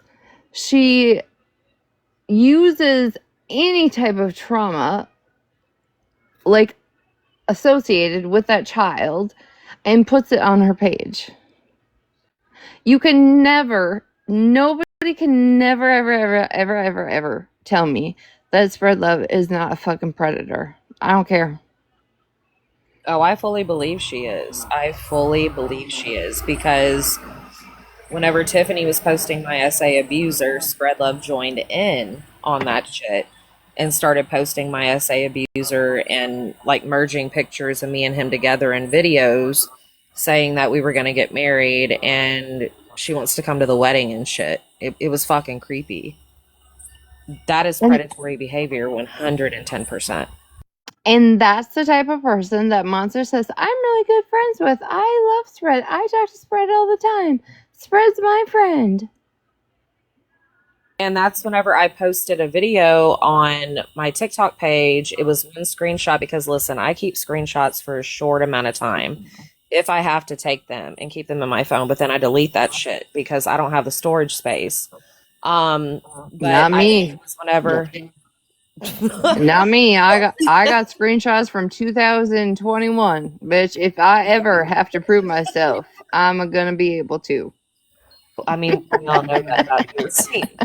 Like, I mean, you do you, whatever. But no, I think it was whenever Monster and then we're like outraged about Sunshine posting kids and Monster, you know, and all of them are like, well, Spread Love's wanting all the children taken down and blah blah blah blah blah. And Monster was trying to say that Sunshine was worse than Spread, and I'm like, bitch, are you good? Like, are you good? Like, are you okay? Because I think Sunshine is better than Spread because Spread is the scum of the earth. So to see people defend Spread Love and come down so hard on Sunshine because Sunshine was reacting, like that shit, nope. Spread Love That's is the the thing though, devil. is Sunshine reacts, right? But everybody knows Sunshine's identity, who she is, where she's at, all the fucking things. Right? There's no secret when Sunshine decides to post something. When Spread does it, still, even though Scammy got a case, there are still questions a lot of people have. Nobody really actually knows if that is indeed the person doing it. And the way she posts shit is creepy as fuck. extremely creepy, and the way like it gives like serial unaliver vibes. Straight up. Straight up. Like stalker, serial unaliver vibes, all of that shit. Mm-mm. Unhinged, I post if Mattress is still awake, I posted a video on Reddit earlier tonight or a little bit ago tonight on Reddit, and it was like literally the FBI was called on me in 2022 and I'm still waiting for the FBI to show up at my house. Like, you can't cancel somebody. Even Smash says it. And this is maybe Smash's ego. Like, you can't cancel me. It doesn't matter what I do or what I say. People are still going to support. I'm going to find a way to manipulate the people that still like me to still like me. And I'm still going to have a following. I tell people, if you don't like me, get the fuck out. I don't give a flying fuck. Bye. I mean, coming from the anti-scam side of TikTok, it didn't matter how much awareness we put out there about those scammers, how shitty human beings they were, all of the fuck shit they did. I'm talking all of the awareness, all of the endless amounts of lives and videos we put out there, they were still going to have people supporting them 110% of the way. Like, So, I don't even know a fuck. Like, I really don't know much about Lisa Richards, but I'm sure she still has support on this app. dude, I can never go down that rabbit hole with Lisa because it I'm was. just saying, like, I'm just saying though, you know, you brought her up, and me personally, coming from anti-scam, that was one rabbit hole I can never go down because it was honestly really fucking sad to see. Um, but I'm sure she does have people that still support her. I mean, at the end of the day, you're always going to have somebody, even if it's one, two, three, maybe five people in your corner. right. Unhinged, just to let you know, this week I have 10 pods of Starbucks vanilla roast. Okay? Just so I can be transparent.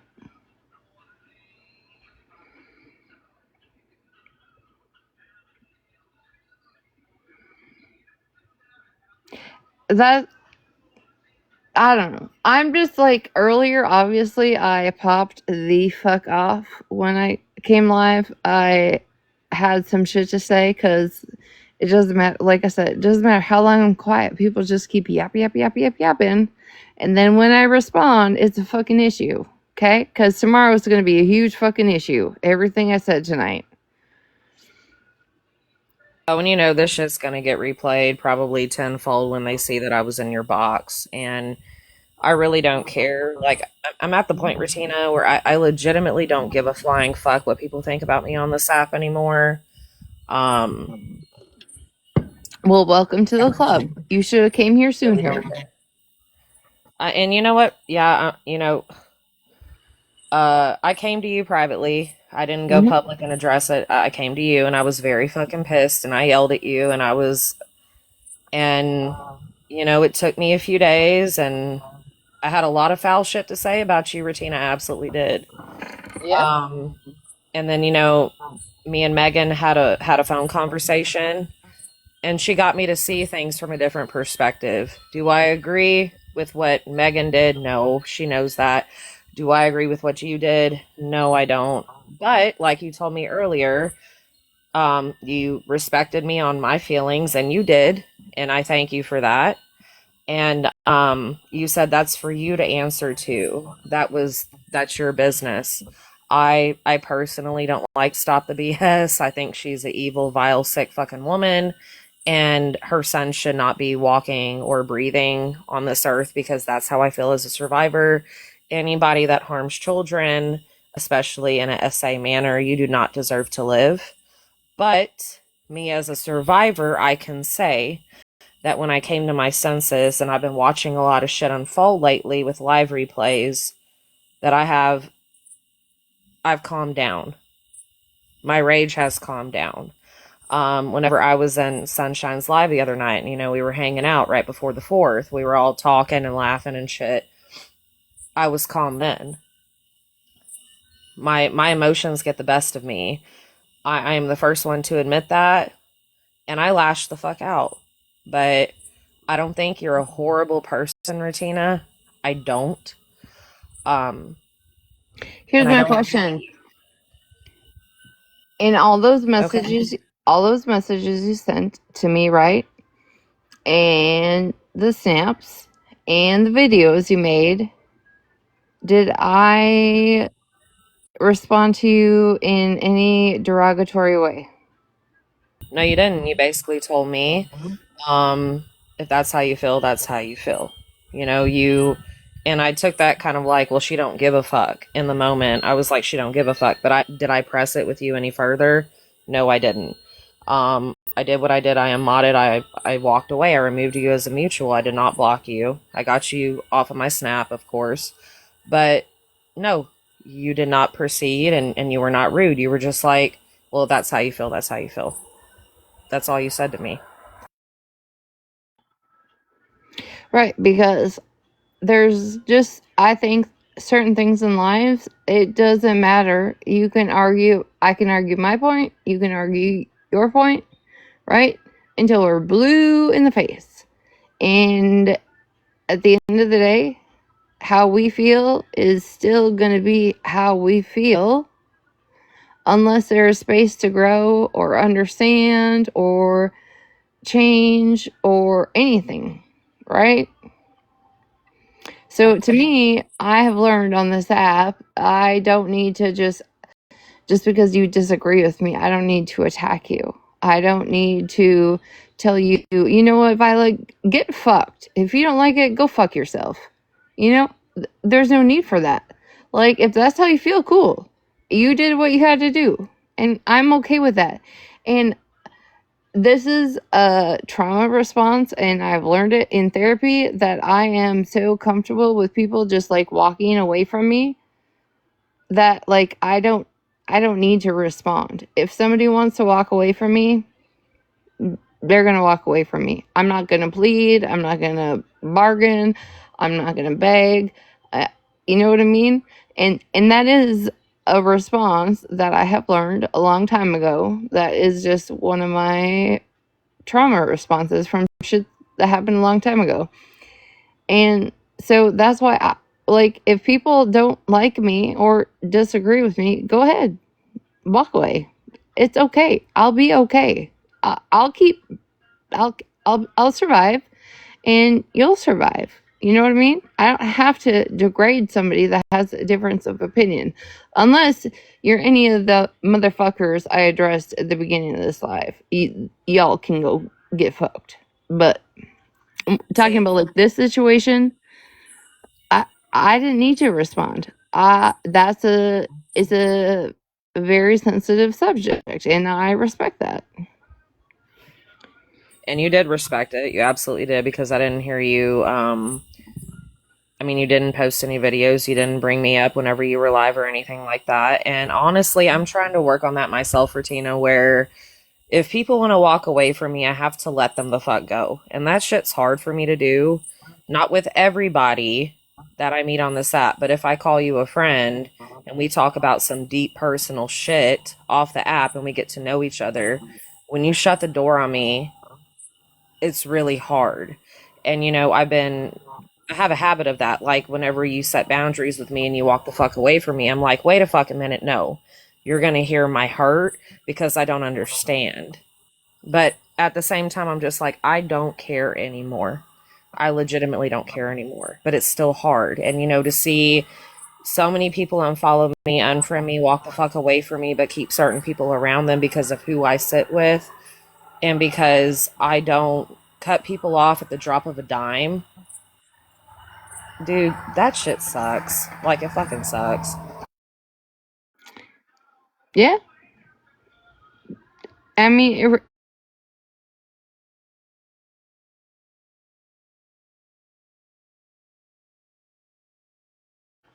when we're talking about the app. situation, I just been around it for so fucking long that I'm just numb to it. Like, bye. I will never beg another soul. I mean, Holly could even hop up in this box right now and say, when she said, you know what, I'm mad at you, I'm doing this because of this, X, Y, and Z. I didn't argue. I didn't beg her. I did nothing. And it didn't mean that I devalued our friendship at all. Did it hurt? Sure did. Was I going to show it or prove it or say anything about it? Nope. Because I just learned a long time ago on here, it's just easier to say okay when it comes to shit like that. Yeah.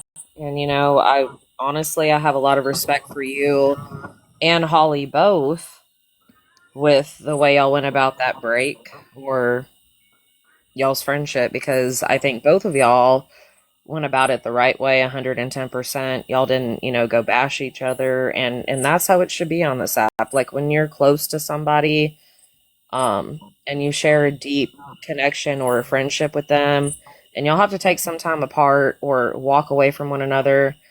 Don't go talk shit about each other on live platforms. Don't go outing DMs and stuff like that.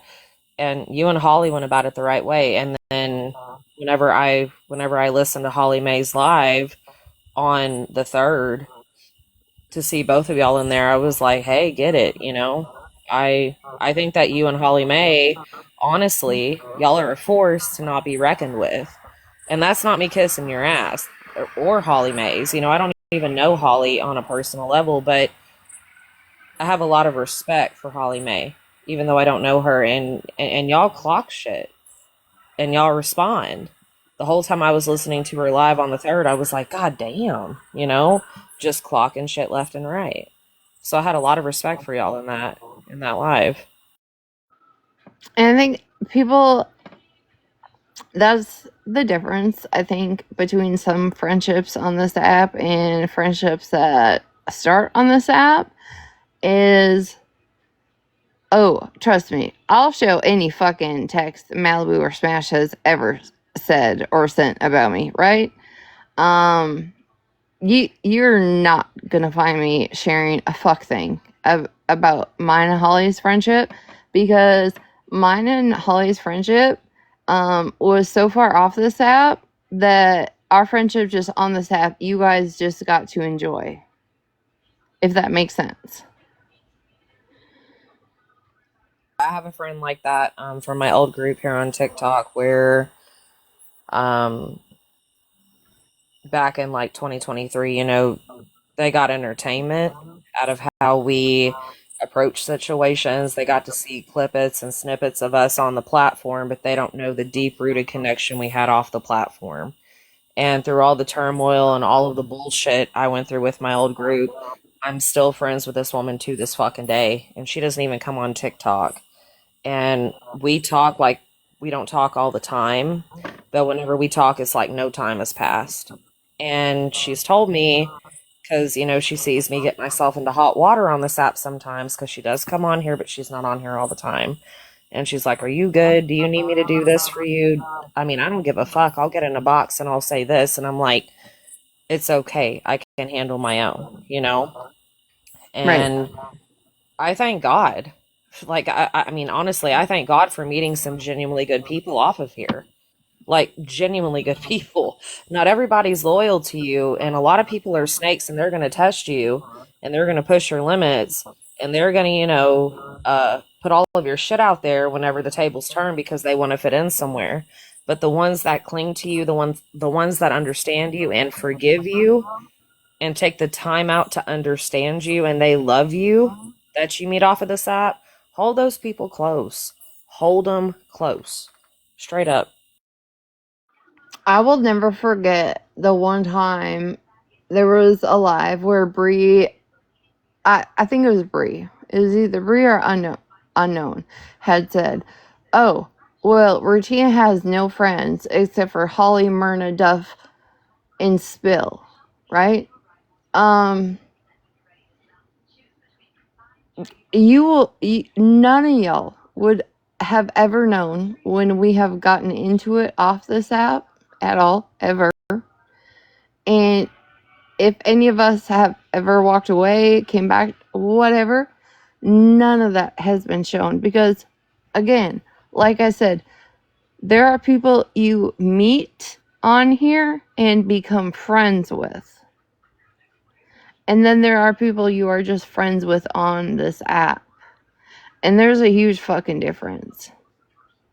If I can share my fucking child, if I can share any part of my family at all with anybody off this app, I am never worried. I would never, ever lay awake at night, ever wondering if that shit would ever make it back to this app or make it to a Reddit post. Ever, ever, ever in my life. Because, and it is unfortunate that there are some people on here that will never experience that. They have just surface level friendships, or as the tide blows. I mean, let's be fucking honest. Here's a good prime fucking example. We all seen when Misfit, or not all of us, okay, some of us seen when Misfits was putting out the DMs of everybody and with Smash and all of that, right? And Misfits was asking about Nelson. And Smash said, oh, apparently I'm blocked on all these accounts, but here's this one, right? Funny, to this day, now Nelson is sitting in a box as they think it's funny to, like, clown me, like they're doing something. Ma'am, y'all just had each other blocked. Like, blocked the fuck up. And you're only coming together to talk shit about somebody else. That says more about you than it says about me. What the fuck is that? Boo, what are you doing? Sorry. Fucking hear a weird noise in your house and you're like, what the fuck is that? Listen, I'm standing on my porch, and when I heard that, because my earbuds are turned all the way up, I looked over my shoulder like, what the fuck was that? Did you hear that? That's Boo, yes. Like, fucking pounding his water bottle, or his water bowl, or her water bowl, like, it ain't full. Like, what are you doing?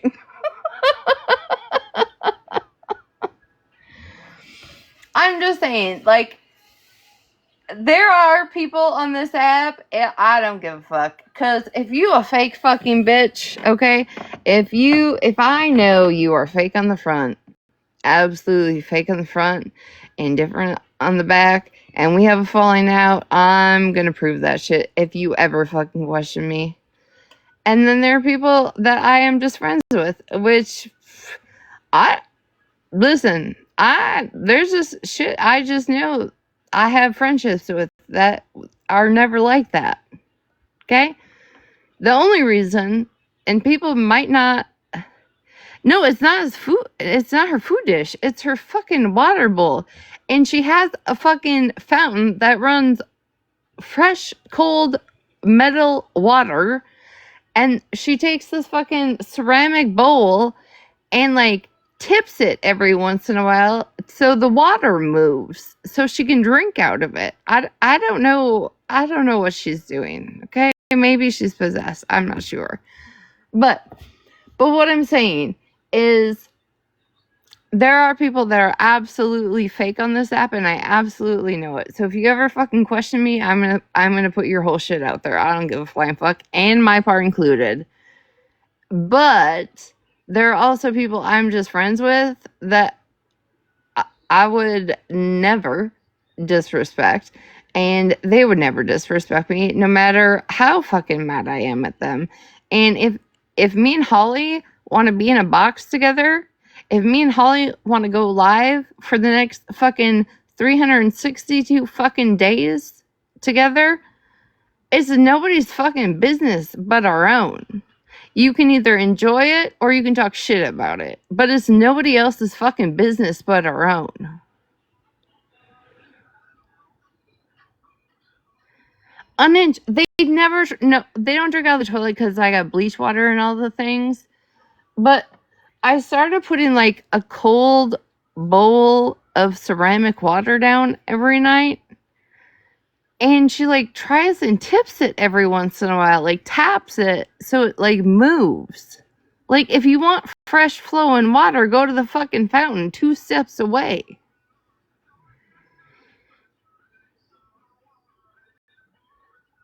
Or she's just trying to ruin my hardwood floor. I don't know. One of the two. And you want to know something? So I haven't like gone out, like had a night out at the bar, went out and did anything like that with my husband in about 2 years. Yeah, we've had date days and stuff like that, but like a date night, we haven't had that up until the 4th of July weekend. And I will tell you this, to reconnect with life, to sit around people in front of you, to have conversations with them, to be out in the real world, one of the best feelings I've had in a long time. Honestly. Honestly. See, I wish I could enjoy that, but like me going out in public, ugh. No, she is. Oh, this is a bad picture. She Is that ain't a nipple strong. or is She that just, yes. They. I don't even know why her belly hangs the way it does, but when she comes running, you just see the belly swaying on the floor. Oh, I was like, wait a damn minute, is that a damn nipple or what It the is fuck? a fucking nipple, but I don't even know That's why a it's a damn fucking nipple? nipple. What the I was fuck? trying to show a picture of how strong she is.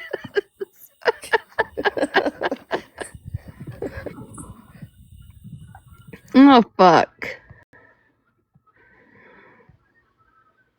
Oh, here we go with the bow again.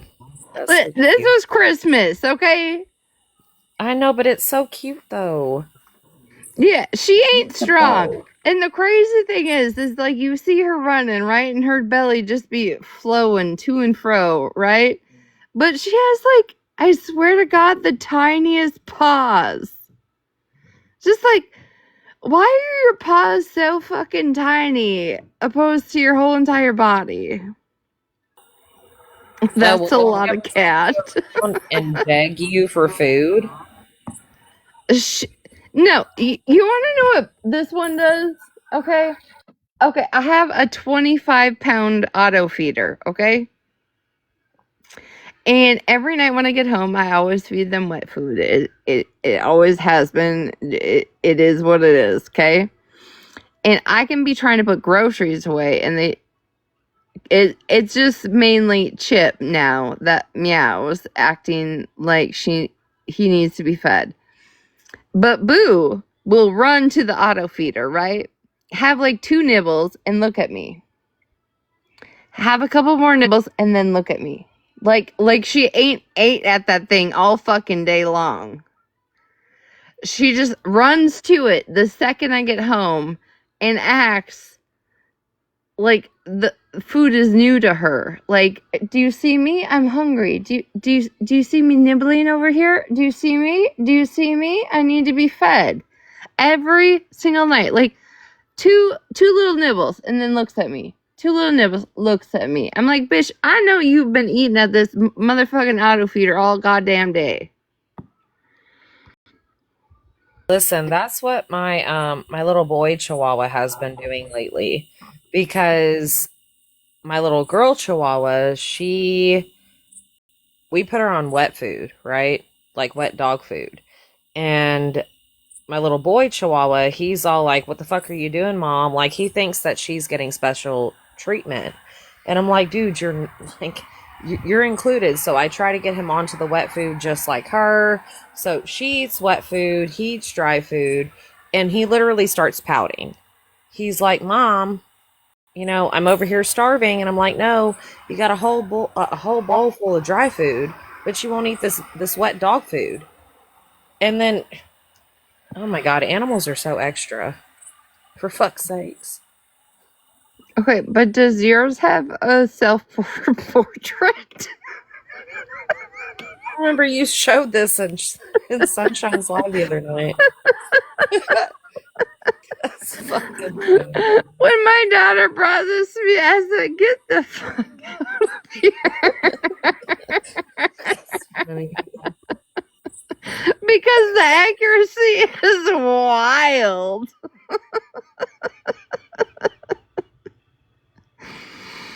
Yeah. Do you see how tiny? Like, I don't know if you guys can actually understand. I'll take a picture one day, but her paws are so fucking tiny compared to when she runs and her belly flows.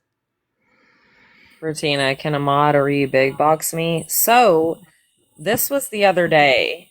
No. I introduced my little boy Chihuahua to sleeping on a pillow, like putting his head on a pillow, and he was zonked within 15 minutes, and he has his little tongue sticking out.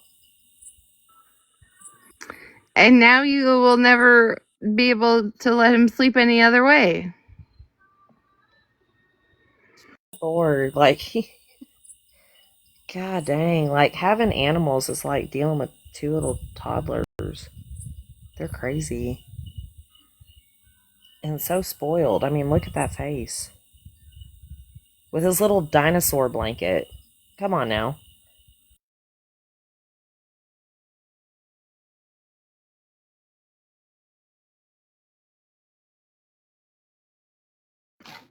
Hang on. Yeah, but you realize like there will always need to be a pillow now, right?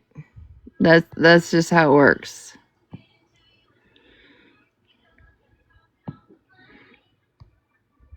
Oh yeah, for sure. Yeah, for sure. Because not the little teeth and the tongue. I can't. I'm Listen, I miss this motherfucker so bad. But just it was always like when he was just zonked, the little tongue just out. So he still hasn't come home. Mm-mm. Oh my God, Regina, I I'm so sorry. I mowed like the down all the way to the stop sign and to the cemetery. I've checked every like outbuilding for the first 2 weeks. When before I left for work, I would walk around the outside shaking trees, calling him. When I got home, I would do the same thing. I literally just have, and like I even have like looked for like obviously like just remains, just so I would have something. Nothing. Not have like I just have no idea. I just have no fucking idea. You know, listen, oh my God. I had my dachshund put down, my soul dog, back in 2022 because she had heart failure. I had her for about 12 years. And she was my soul dog. I had her throughout my 20s, going into my late 20s. And when I put her down, I felt like I lost a kid. Uh, I had love that had nowhere to go, so I was grieving like no other. I couldn't even function. And then a year later, I had to put our Chihuahua down because he had prostate cancer and it was extremely aggressive. I felt guilty and I felt all of these emotions and feelings, giving my babies dignity and putting them out of their misery and out of pain. I still feel guilty for that because I wanted them to live forever with me. So to know that to know that Tex is out there and you don't even know, I don't even know if I could even fucking deal with that. It's the what ifs and like, uh, Like I have like I've talked about this, right? Like I have a barn and outbuilding that I know like I need to figure out if the fire department wants to do like a testing burn or like whatever to like take it down. And then I have like two good outbuildings. Like I have searched them high and low. I have walked like I have 10 acres. I have walked these 10 acres multiple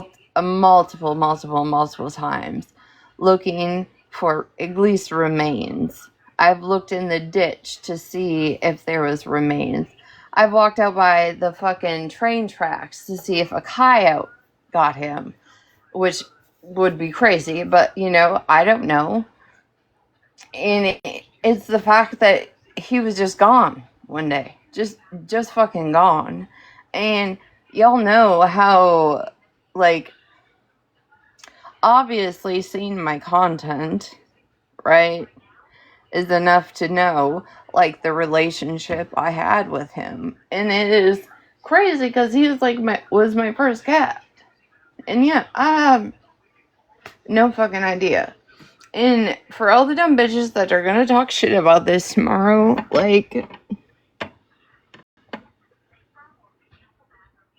You know what, Retina?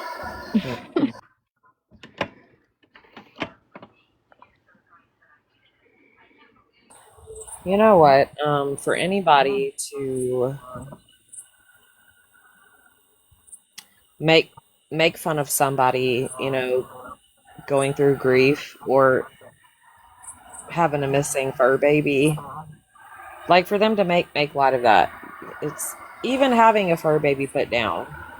For people to make fun of anything that people go through and experience that is heavy and dark for them,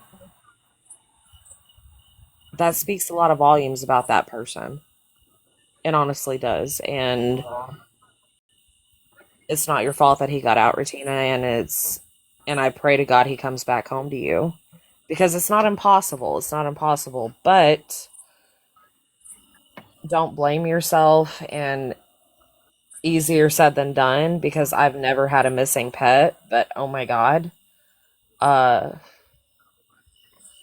oh, I still, like, I have hope every once in a while where, like, I'll hear, like, a barn cat, like, and I'm not kidding you, for the first 3, 4 weeks, every time I heard one of the barn cats, like, get into, like, a little tuffle, I was outside instantly just to make sure, like, it wasn't Tex and them, right? And, like, I still am, like, you know, who knows? Maybe I'll show up. But people are like, oh, you know, maybe I went to your neighbor. I don't have a fucking neighbor for him to go around. Like, I posted him on the closest Facebook page that I found in my area just to ask if anybody's seen or anything. And my thing, like, I worried though, like, right, like, if anybody did find him, just at the doctor the other day for my other knee, but I was like, hey, look, my cat bites are almost healed. Like, I still have scars from the last time he mauled me. And that's what I worried about, is like he would maul somebody if somebody tried to pick him up, right? And because that's the only time he did that was because he was in fear. And you know, it's just like a missing piece. And Chip somehow, I think, is trying to fill the void, because Chip sleeps on me now, annoyingly, more than Tex did. Tex would, like, come up every night, put his little paws around my neck, give me a hug, and then, like, go sleep on his pillow, right? Chip decides he needs to sleep upon me. Doesn't matter if I'm on my stomach or my back. It doesn't matter if I push him off 19 times. He's coming back 20 times to sleep in the same position where he just was.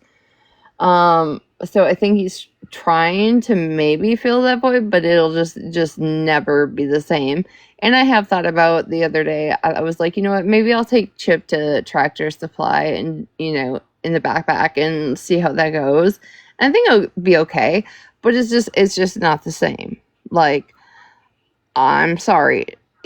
Tex was my first cat, and he has obviously been my soul, not my sole personality, but, like, when I show my cats on here, Tex is the personality that I show, you know?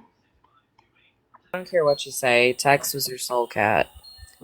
You know, you have animals that And that's why we call them our soul dogs, our soul cat, our soul fur babies. You know, they just, some of them heal a part of us that we have no idea that needed to be healed. Even if they were aggressive, or even if they were a little shithead, or, stressed us out, the innocent can heal the people that carry an anchor of hurt throughout their whole fucking life. The innocent, animals and babies included, help fill a dark void in people's hearts. And I fully believe that Tex was your soul cat. And it breaks my heart to see people just be so insensitive about that shit.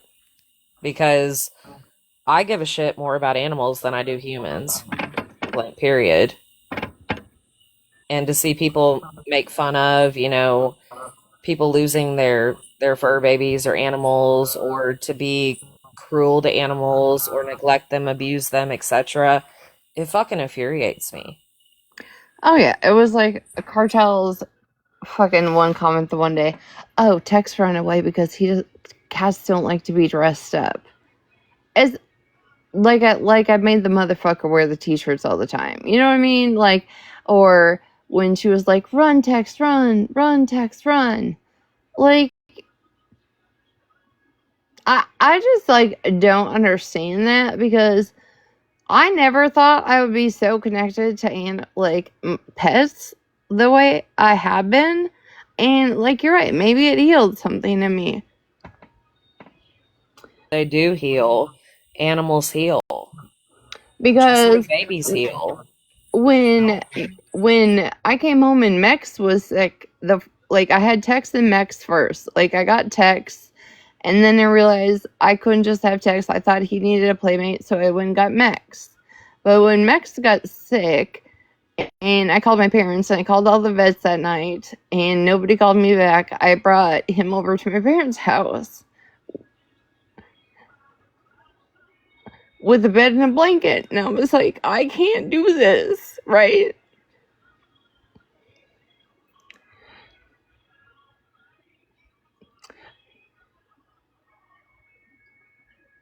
So I just covered him up. And like, I never ever thought I would be emotional about a fucking pet.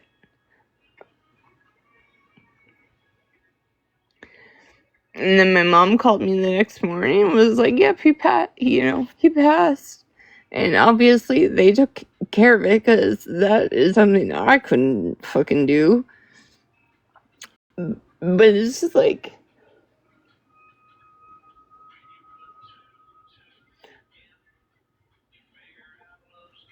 I don't know.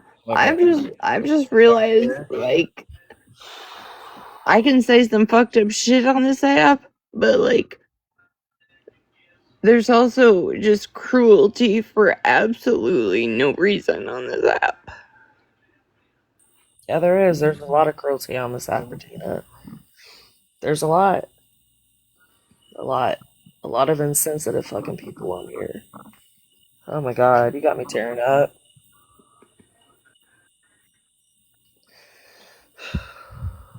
Krista, that's what I'm talking about. Like, Tex got like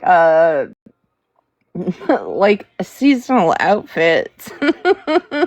Like, if I could show you my family photo with me, my daughter, and our cats and their outfits, I would love to show that, but I can't. My friends have seen it, but I can't just show that. But it's just like weird. I I don't know. It's not even weird to me at this point. Like, I mean, like, Smash saying, well, your cat ran away, so you should return everything you got on your wish list for your cats for Christmas. Okay, so your baby died, right? Your child died. You should return all that shit, right? Like, I mean, and I know comparing a child and an animal is not the same, but in the same aspect, like, what because Ranger bought a few things, I should return it? Good. Have Ranger send me her fucking Cash App and I'll repay it. I'm just gonna say this real quick. A lot of people say having a child and having a fur baby is not comparable, and I've always said, whenever it comes to love, there's no difference. Whenever it comes to things you have to do in their day-to-day life, yeah, there is somewhat of a difference. But um, my fur babies, my two Chiweenies, my fat little cat, my two outdoor cats, those are my babies. I can't have children. I have PCOS and I have possibly endometriosis, and then I have hypothyroidism, Hashimoto's. Um, Getting pregnant for me is not easy. I would absolutely love to have one child in my life. Doesn't matter what gender, doesn't matter if they have Down syndrome or disability. Would fill such a void in my heart that is completely indescribable until you like go through like childhood abandonment and not having a parent present for you. And I'm not trying to trauma dump at all, but my fur babies are my world. And if I go throughout the rest of my life without ever having a child, my fur babies have helped fill that void, and they are my children. And to see people be so insensitive towards animals, because animals are completely innocent. They love unconditionally. They love with all their might. And there goes my dog barking right now. What are you doing, little shit?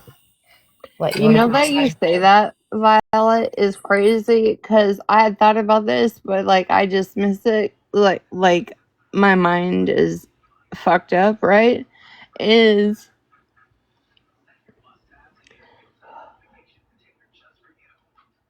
I got text right after I had my hysterectomy.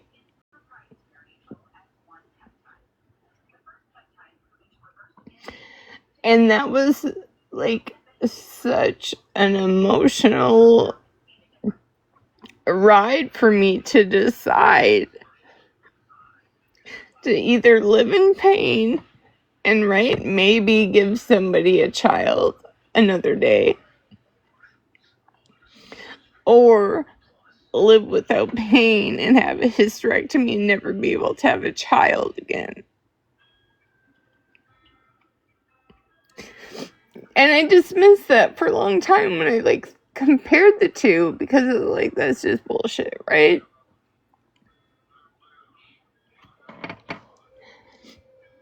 But it's true. Like if you've never had that at an age where you can still bear children taken away from you, it's really something that fucks with your head. Like, it was such back and forth. Like, do I try and just live through all of this pain and all this shit just in case I meet somebody one day that's never had a child and I can give them a child? Or do I take care of myself and have this hysterectomy, right? So I don't have to live through that anymore. And then I got text right after that.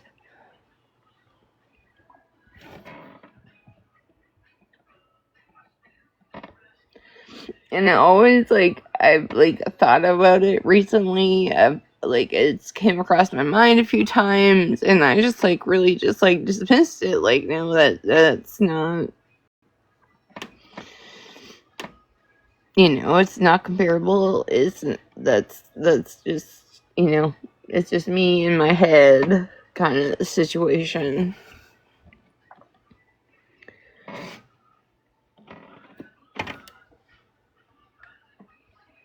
Oh my god. God damn it. Hang on. Don't you cry.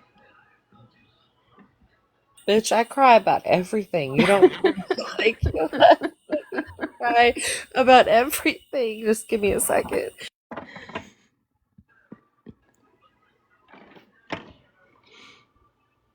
A reheated treat. Yeah, go ahead. Go ahead and share the live right now. That's perfect time for you to share live.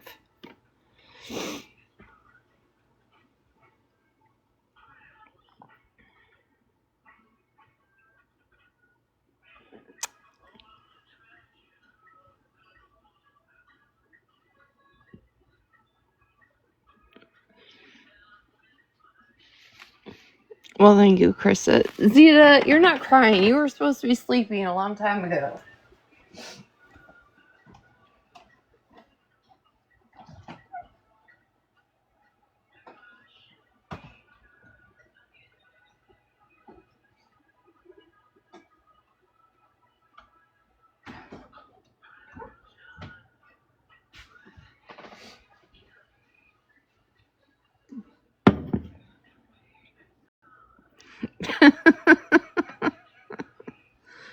Well, I gotta pee, so I'm gonna go pee and you blow your nose.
Came back, assholes. It is. How the fuck is it already 3? Jesus. Zeta, unhinged. Y'all let me go past my bedtime.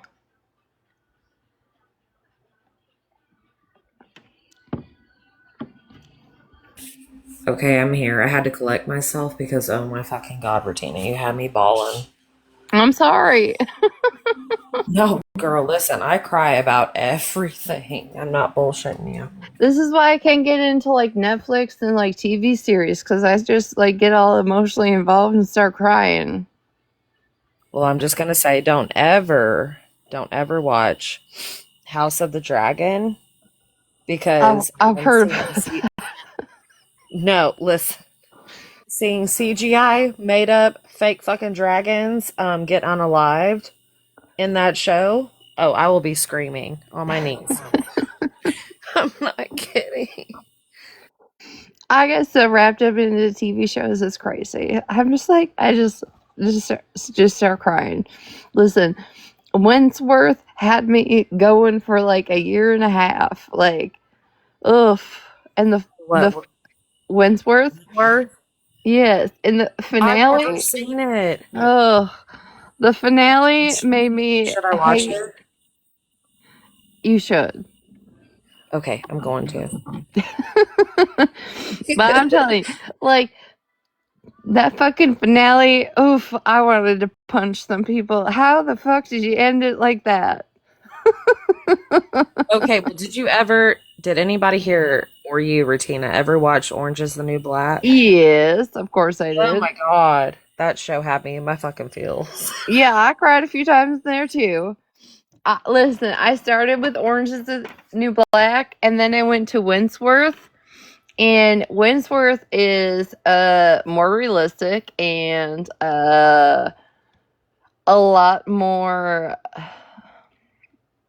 I don't want to say violent, but just so much more realistic. But then the dramatics of it is so like, oof. Just listen. If you even kind of enjoyed Orange is the New Black, you need to watch Wentworth. Okay, I promise you.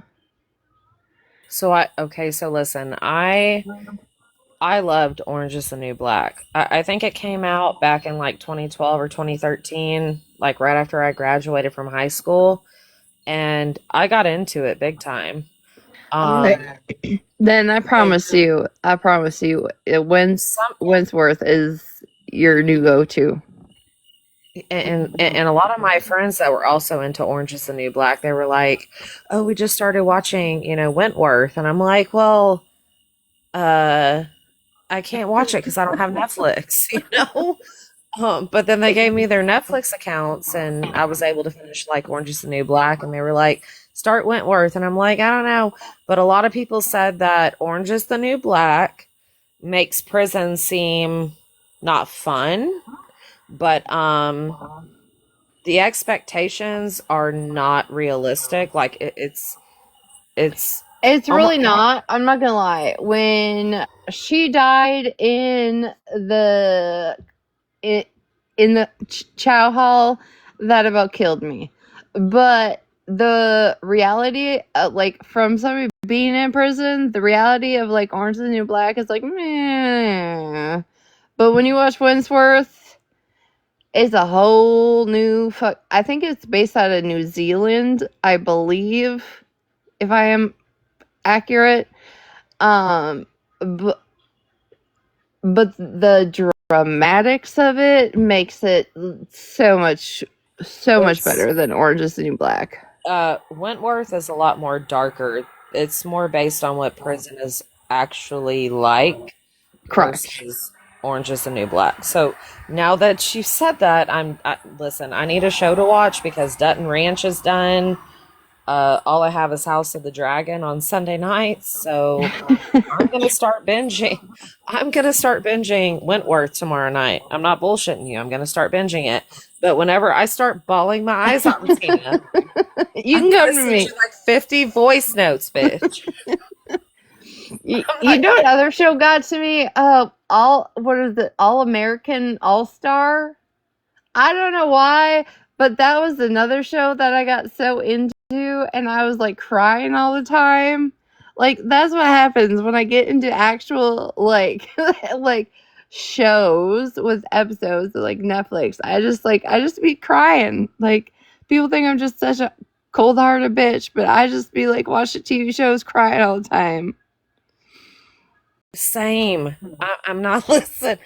Okay, I'm gonna be so honest with y'all right now. Okay, um, everybody, wants to talk shit about Violet, right? And call me a racist and this, that, and the third, and cut me the fuck off. But I literally cry about everything. I'm an empath. Okay, do I talk big shit out of my mouth and out the side of my neck? Absolutely. Am I about that life? Will I stand 10 toes in front of you and punch you in your motherfucking face and catch a charge? Yes, I will. Does Violet drink? She absolutely does. Okay, but I've cut back. Am I drinking tonight? Yeah, I've had a few. I don't give a fuck. But I'm a softie, man. Like, I'm legitimately a softie. I will sit here on my porch and I will listen to Enya or music that just speaks to my soul, and I will cry for like 45 minutes to 2 fucking hours about everything. What? How? That's how much of a softie. I don't know, girl. What? Who It's the not. fuck is violating Violet right now? Like, I talk a lot of Like, shit. Listen. We were I talking about crying in TV shows, and y'all reporting violence. I will literally stand here on my porch and I will listen to music and cry I for hear like a good hour. Cause goddamn, y'all don't know the shit I've been through in my life, man. Y'all don't know a fuck. I mean, some of y'all do, but y'all don't know everything I've been through. you. Facts. If Kool-Aid, what are we doing awake? Well, let's see. I cussed a whole bunch of people out and told them about themselves. And then I've been crying since. I'm just kidding. That's pretty much the synopsis of my life tonight. Oh God, Kool-Aid, I cry all the fucking time. All the time. I just wanna I listen. I'm very misunderstood. I am very genuinely misunderstood. Very misunderstood. Oh, Um, and here comes Mama Bear. I talked to her 4 hours ago. She got up to go pee and was oh, in that's Mama bed. Bear's car. That's Mama Bear's car. That's not Yeah, Mama that's what I'm Bear. saying. 4 hours ago, she got up to go pee. Okay, and was in bed. Why are you in my life? No, that's not Mama Bear. That's Mama Bear's car. No, You know? well, I just said Mom. I No, you said abbreviated Mama. it. Oh, but I'm just saying. I literally talked to her 4 hours ago, and she got up to go pee. Oh, you had to pee again. Okay. But like, I'm sincerely misunderstood. I really fucking am. But whenever people take the time out to truly get to know me and see me, God, man, I love you guys for that. And all I want to do is try to understand people and love people and have them love me back. That's all I want. That's all I want. That's all I want. Well, I don't know how much that can be successful on this app. There are the far and the few between, right?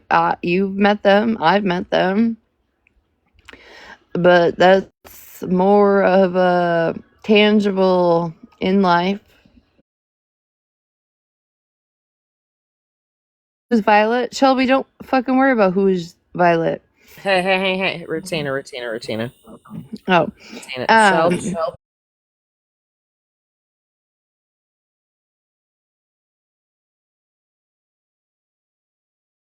you will meet those folks on here, and then you will meet everybody else that will just stab you in the back, no matter how good you thought you were being to them at the time, right? They'll just throw you to the dirt, throw some labels on you, try and drag you as much as possible, whatever. Yeah. And then you turn into me, like the beginning of my life, where I just read everybody for filth and showed proof, and then I cried. So, you know, call it my mental health. I don't know. Sure. How about everybody tomorrow just run with that? Just run with my mental health. Just degrade that as much as you possibly can tomorrow. But like I said, Virgo, when you're on live talking shit about people, you shouldn't be filling out UA forms for your employees, okay? I'm just saying, putting their information out there for the world to read about how they pass their random UAs each year, and all that documented. Thank you, Mikey. You shouldn't be doing that. That's probably frowned upon. Okay, probably frowned upon. Yeah. I know PPO. I know you're not all like that.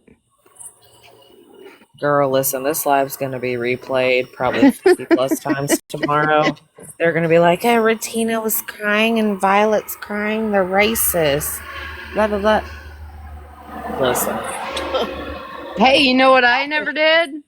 Listen, I never took my employees' UA results and hand wrote their results on a piece of paper that's legible for the world to read on a live stream. So, I mean, there's that. I haven't done that one. Haven't done that one. And again, I also haven't been diddling on my pillow with the female on the phone while my child walked in and told them to shut the door, and then crashed out on live and said, "It's normal for kids to walk in on their parents doing the nasty, and it's normal." No, it's not. No, no, no, no, ma'am. No, Nelson. Not when you're on the phone with your one of your flings, okay? You Well, I can't mean, be you can't be well, doing that. I'm just gonna be honest. There was a few times whenever I was little and I needed my mama, and they had the bedroom door closed, and I thought they were sleeping, and I'd be like, "Whoa!" But they'd be like, "Whoa, what the fuck are you Right. doing in here?" And I'm like, "Ah!" And they You would ran cover out. themselves. You And ran out, yeah, right? yep. You And my but mom you would come to me and be like, "Hey, like, yeah, but I mean, I'm guessing you weren't diddling your bean when it was time for school to get out and your kid came home and you just yelled at them and told them to shut the door. you know? oh no, no, yeah, no." They covered themselves up, and they were, yeah. The action stopped immediately whenever I would walk in on them when I was a kid. Yeah, it's kind And of my mom crazy. couldn't find me. Yeah. No, it's I will you say guys. this. You guys have to realize it's not HIPAA. HIPAA only applies to clients and stuff like that. Okay, so Vir- Virgo Virgo was um allowing her employees' information to be out on live, not it's a not a not a violation patient. of because whenever I came into Retina's live a couple hours ago, I was like, "Oh, that's a violation of HIPAA." No, because Retina explained to me, no, it wasn't a patient or a resident. And I was like, "Okay, cool." But whenever I was in my old group and I worked at an assisted living facility that I no longer work at, I would be at work, I would be on the phone with my friends that I met from TikTok and this, that, and the fucking third, be on video calls, and because it calmed my anxiety to talk to people while I was at work, right? But I focused on my job. And my friends from that old group know that I took care of my little residents, my little elderly people and stuff like that. And whenever we were friends, HIPAA was never violated. But whenever the tables turned on me, they were like, "Oh, Violet, violated HIPAA and blah, blah, blah," because her little elderly people were shown whenever she was on video calls and shit. No.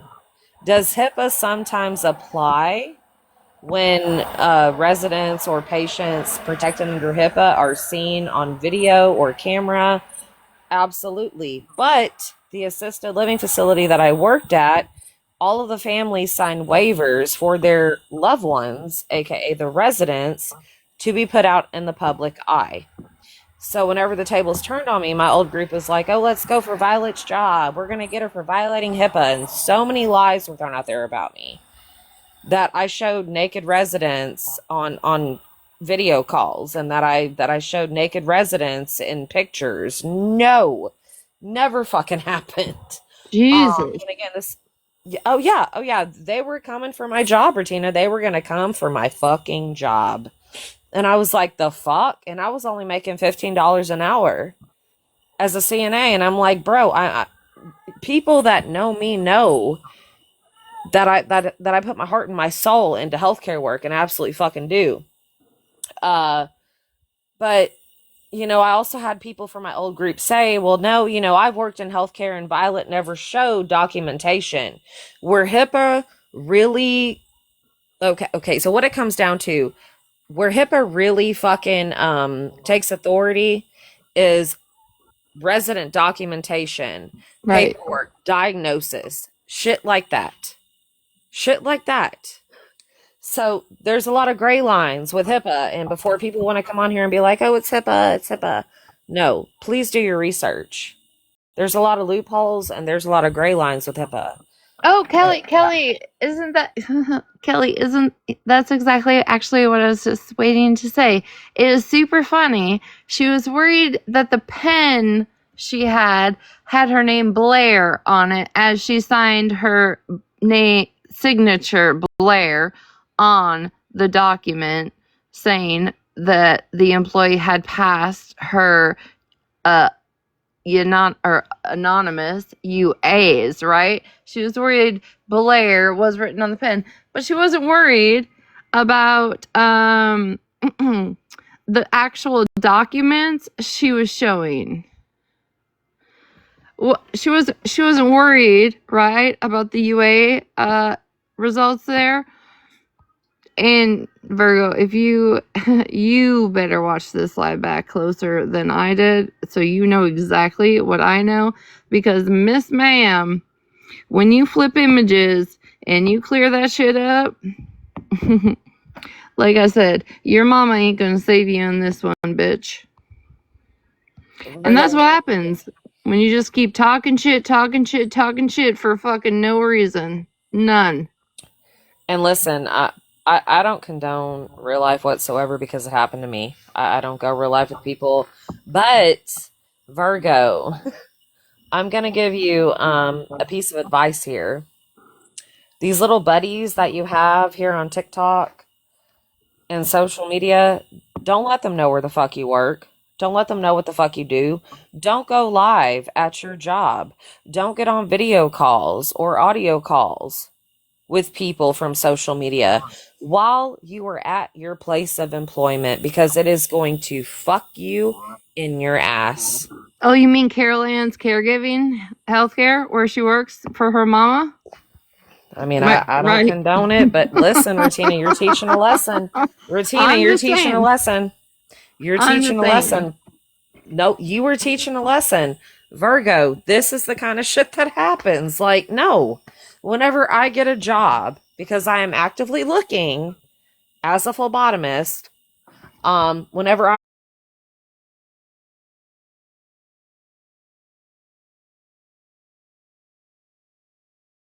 because from my past experience, do not ever feel comfy with anybody on this app. Nobody. Letting them know where you work.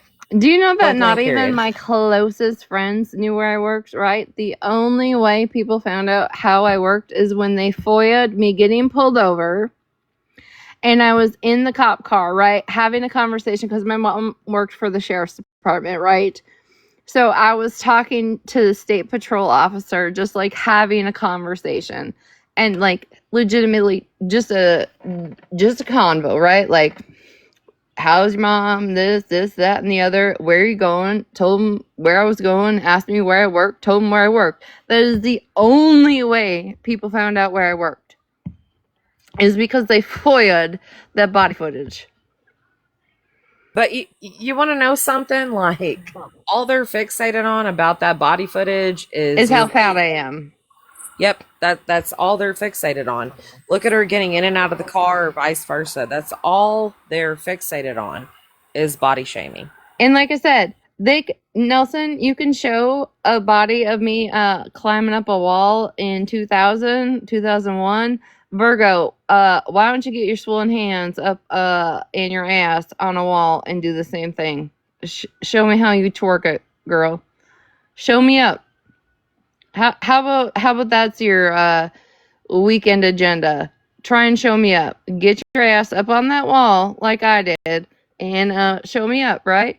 Because I have no reason to call anybody a cow. I would have never called anybody a cow ever, but for some reason, Virgo, body shaming is your thing. So I feel like you got a little bit of an insecurity. And like I said, when your belly protrudes past your titties, when you're standing in your kitchen, I don't want to hear a fuck thing because I got off my ass and I don't look that way anymore, bitch. So just remember that. My little belly, my little pudge definitely sometimes protrudes past my titties. But, it's based on what I eat. Like, Listen, if you got a little gluten intolerance, if you got a little bloat, it's Bitch, okay. It's look, okay, right? you look like you're carrying a child. Yep. Yep. It's, I mean, I'm not perfect either. Listen, I have a flat ass. My ass cheeks look like two little flat eggs. Okay. I have thunder thighs. I have big ass boobs, and I have a gut. I'm sorry. I've been part of the itty bitty titty committee my whole life. I can't comprehend. Retina, I have 42 Okay, boobies. literally, this is me at So Christmas, Virgo. Okay, I'm sorry, but we don't compare. you can see your cheekbones. I listen, whenever I smile, I can see my cheekbones.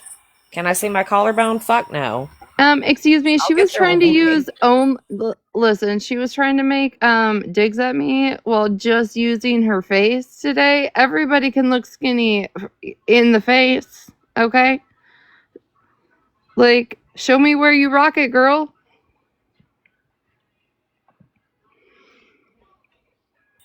Regina, please don't tell me you go to bed wearing that whole ass onesie.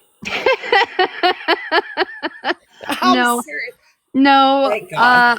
My daughter and I have matching ones, and we took it for our Christmas photo. I was about to say, because girl, if you go to sleep It in don't got that, a butt flap. I would have to get completely naked to go pee. listen, I live in Texas, okay? So I go to bed naked as fuck every single night with Oh my hell, I AC couldn't set on sleep. 67. I can't sleep naked. I can't do it. No, no. Listen, I gotta sleep in the cold and I sleep butt ass naked. Nope. Nope. Also, does anybody know where Malibu's been? What do you mean where Malibu's been? She was in Virgo's live today, I think. Oh, well, I haven't seen her in Smash's box as recently that I've seen. From the live replay of Virgo's that I saw from uh earlier today, because again, I haven't gone to bed yet, so it's still today for me, but That's how I I could work. have swore I could have swore that Malibu caught a box in there, but Oh, maybe she. I mean, I might have missed it. I was just curious. That's why I was asking.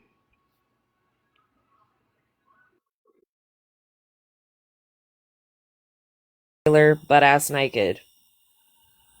But you will see my dogs and my cat come out this house before me, and I don't care. I don't care. What the fuck is that, Retina? Well, they're always on an explore to go find some shit. Who was that supposed to be? Bitch, look at it. Girl, I'm confused. Like, who is that? Is that me and you? Fuck no. Okay, I'm just asking. From the nose piercing. Who is that? That's smashing Malabangs. Oh, God. Okay, I see it now. I see it. I'm sorry. I saw the nose ring and I was like, wait, I wear a nose ring. Well, What the that's fuck? just that's just a little extra. That's just smash and Malabangs, little boots. They always on an explorer for deflection land. You know, they got to go find everything else but their own problem. Somebody Okay, let's stop about this. We're so canceled tomorrow. We're done. They're gonna play this live 100+ times. Oh, Retina. they're gonna be so fucking pissed off when it starts, and then they're gonna be fucking confused, and then They're gonna be like, "Oh, Retina and Violet were intoxicated." oh yeah, Yeah. I'm just hammered right now, slurring No, all I'm my not words. hammered. Listen, I'm buzzed, but I'm not fucked up. I don't care. Fuck. Mama Bear, I'm fixing to go to bed, okay? This is me being a lap dog. Okay, just in case you missed that this week.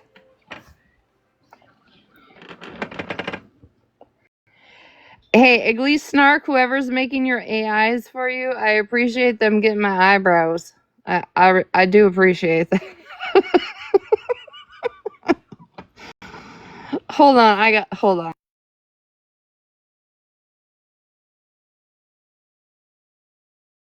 Well, I'm just going to say this. Of course, Snark would go live on the 4th of July and bitch about me, Retina, and Sunshine and say how much she hates the United States of America. Snark, I at least hope that you made some hot dogs. Whether you boiled them, I hope you did something fun on the 4th of July because I was sitting in my kiddie pool, not giving a shit. I had a great 4th of July because you should recognize that we are in a country where we are very privileged. Okay, Snark? And do I agree with everything that's happening over in Gaza and the Middle East? No. It's a genocide. It fucking sucks ass. But look at where the fuck you're at. Be privileged. Be thankful that you're here and not in a third world, a third world country. Okay?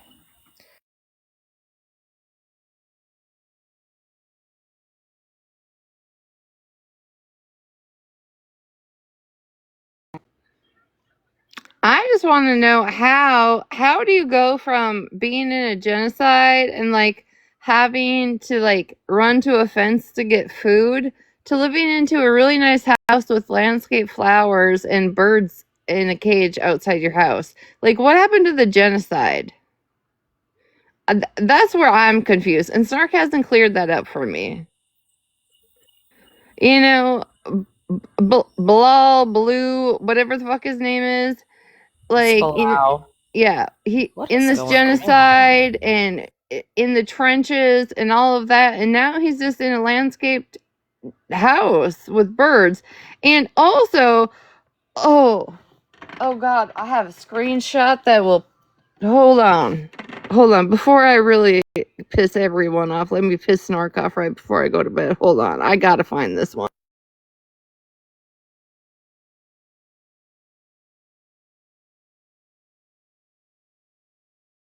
And I'm just going to say this. Can we start giving a fuck what's happening here in our home country?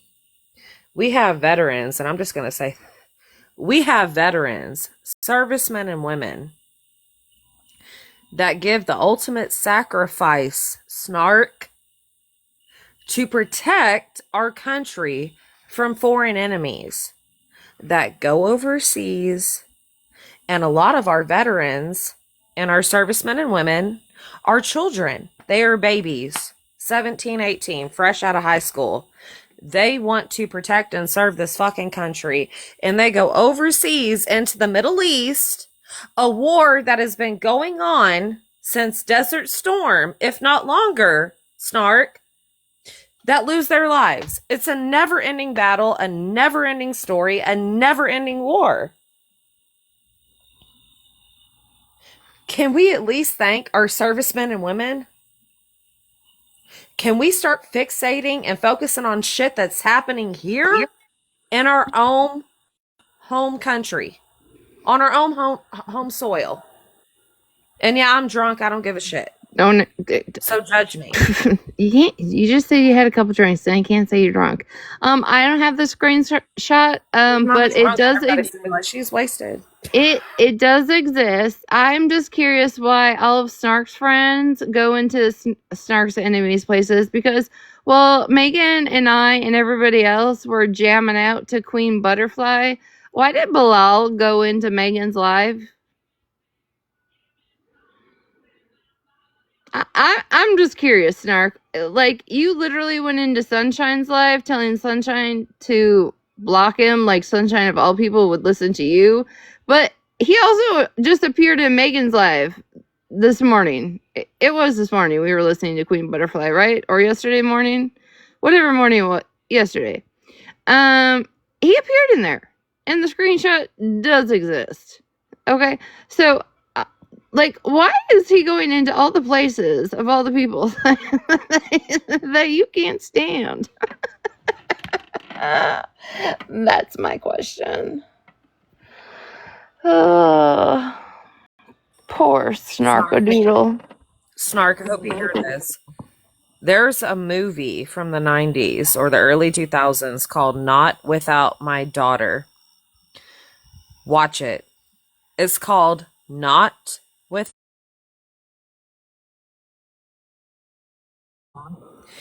It's based on a true fucking story.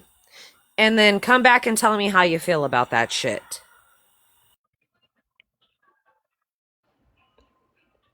I don't think I've ever heard of that one. Oh, Retina, you gotta watch. Yes. The movie with Sally Fields. Yes. It's based on a true story. Yep. Yep. You gotta watch that movie, Retina. Not Without My Daughter. It's on Tubi, which is a free app. You don't have to pay for it. Watch that movie, Snark. Send it to me in a And see. DM when we get off. Or No, somebody yeah. in here send it to me. Well, I just followed you again, Retina, so you can Oh, follow me. now you just follow. Now that you've been in my box all night, now you're gonna follow me. Oh, I'm canceled as fuck. Yeah. I'm blocking Violet, everybody. And go ahead and share the messages that I've said about Retina on the back end after the whole Anthony thing. I don't care. Do it. I was pissed. Retina knows I was pissed because I screamed at her.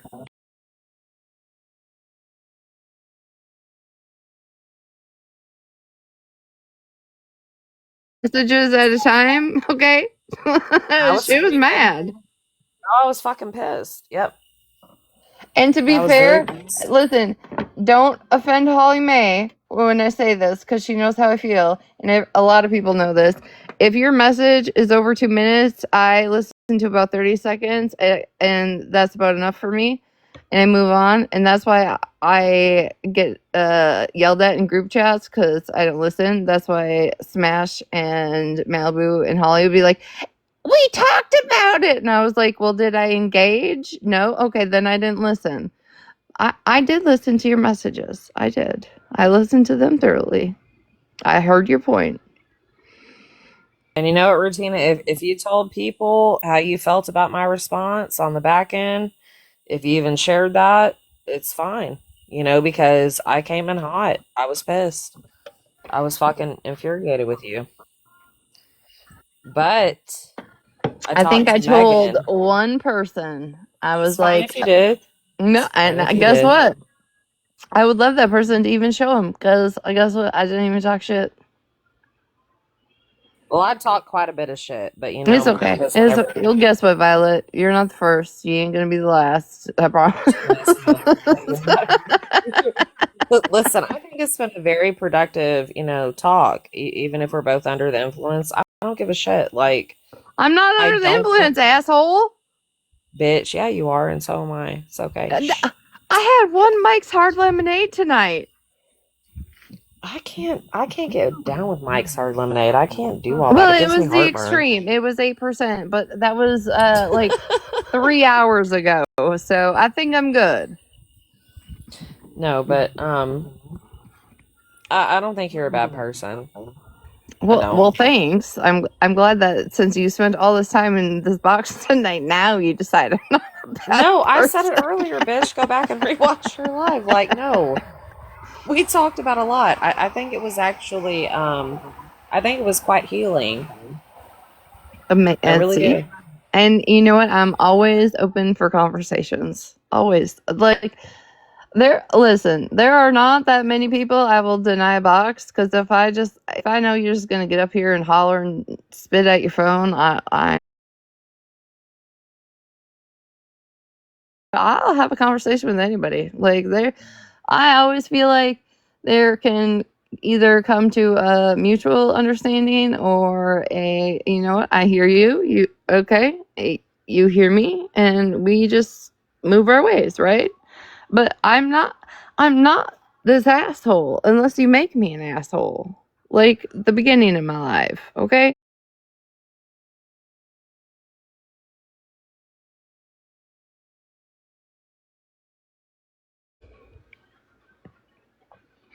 If you missed the beginning of my life, don't worry, it'll be played for the next 14 hours tomorrow. Yeah, it will. Yep. Yep. If people on the back and be like, "Oh, did you hear all the shit Violet talked about Retina after that?" Yeah, go ahead. I don't give a fuck. It was the same thing Go Snark ahead. tried to do the other day. How Retina and Holly are in a box. I thought they blah blah blah. You have Snark. You of all fucking people have no fucking idea about our friendship. So just shut the fuck up. No, listen, Christy, it's not going to be replayed 3 times. It's going to be replayed 50 plus 200 times for the next like 2.5 weeks. Yeah. Going Hey, on a fuck. month. Even MJ might come back from her glow up just to play it. Who knows? You know, you never know God. how you might excite people. You just never know. That whole little MJ empire ain't going to last either. It's not going to last. This is the It's funniest not. shit about it all. Okay, and it's sad but funny to me because I've been around for so long. Okay, so MJ really started to make bank when she would dress up and replay Snark and give her commentary. Right. There was one night a couple of us were watching. She made over $900 in 10 minutes. Were we pocket watching? Absolutely. Okay. That's where she made the money. And then all of a sudden something switched and she asked those same people that were gifting her, making fun of Snark and talking shit about Snark, to help Snark. She asked her people to help with the wish list, to help Snark. Like, That's what I'm talking about. Fake ass bitches, man. and here's the thing with parasocial relationships though. There are the people that gift just because they like to hear their name being said. They like the shout out, right? Like it gives them the euphoric feeling. Okay. So I project in the next I don't know, let's say 3 weeks, Snark has absolutely started to record who has sent her packages, because those same people that like to be shouted out, right, when they gift live, are going to be writing their names or their TikTok handles on the gifts that they are sending on the wish list. So those people are being noticed, correct? And then it's going to turn into all of the people that when Snark gets mad did not help her. And Snark's going to start screaming at the people that did not help her. What? Watch. Just watch. Promise. I've seen this play out a couple times, or 50 on this app. And that's how Snark works, right? She keeps records of things like that. Like, you helped me, you didn't help me. So I guarantee all of those people that loved those little shout outs in MJ's live are the same people writing their TikTok handle when they send a gift on Amazon. So now Snark knows who is sending and who is not. So when she all of a sudden gets a wild hair, she can call them out for not helping her. Even though if you look at this, when they try and make you feel bad that her grandchild was bullied and didn't get gifts, this here is after Smash, and MJ stepped in and said, go ahead, add some things for yourself. We'll help you. This is Snark's wish list. There was Polygrip, there was like a $300 laptop, a gaming microphone, and I don't know, over $1,000-ish in Visa gift cards. And then there's her dog, which I'm not sure how she's going to start paying vet bills for that dog, but so that's why it looks the way it does. Because if I'm losing hair, your dog isn't getting vet care either. So Wait a damn minute. That's what her dog looks like? no, not at the moment. Oh, okay. She has I believe, is it a boxer? I don't even know what kind of a dog she actually got. But, if she wants me, she told somebody, me being Sunshine's lap dog, I had too much hair. So somebody came back with a dog looking like mange. Okay, I get it now. Yeah. So I just assume since Pam can't afford anything for herself now, I don't know how she's going to afford a dog's vet bills soon. So,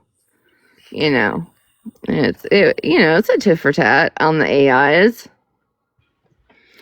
But yeah, I'm just curious what you needed a $50 gaming microphone for, Snark, honestly, because you're loud enough. Like, you do not need a microphone. Ever, And anywhere. and again, snark, and I feel like this even whenever I'm sober. Um, if y'all are so passionate about what's going on in the Middle East, sign up, sign up, join the military, go over there and do something about it.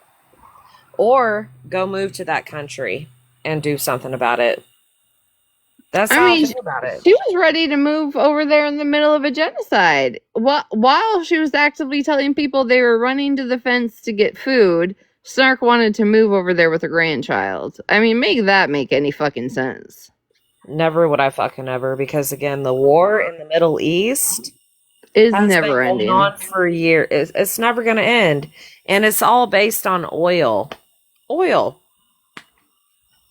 It's all based on oil. Well, looking at some of these bitches that don't bathe often enough when they go live, I mean, we could start a war over here on forehead oil, but that's for a different day. And Snark, don't. Whenever you play this back early in the morning, whenever you're, going off about me and Retina speaking our thoughts and our opinions, don't you dare say that the war in the Middle East is not based off of oil, because it is. It absolutely fucking is. Listen, I It don't know if you is. were in here earlier when I said the craziest thing is at midnight when my TikTok refresh, it gives you, gives you like your story updates from a year ago. And I literally had made a video a year ago about this bitch toe stomping at the crack ass of dawn. Before I even open my eyes, she's already live talking shit about me. And I'm like, wow, a year later, nothing's changed. Nothing. I used to wake up at 9 a.m. and have 15 messages. Like, Snark's live talking about, bitch, I haven't even wiped the booger out of my one eyeball, okay?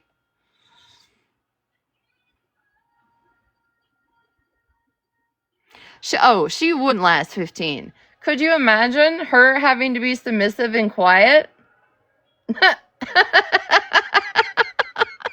Exactly, and that's why I said earlier, Snark, watch the movie, download Tubi onto your phone or onto your TV, and watch the movie Not Without My Daughter with Sally Fields.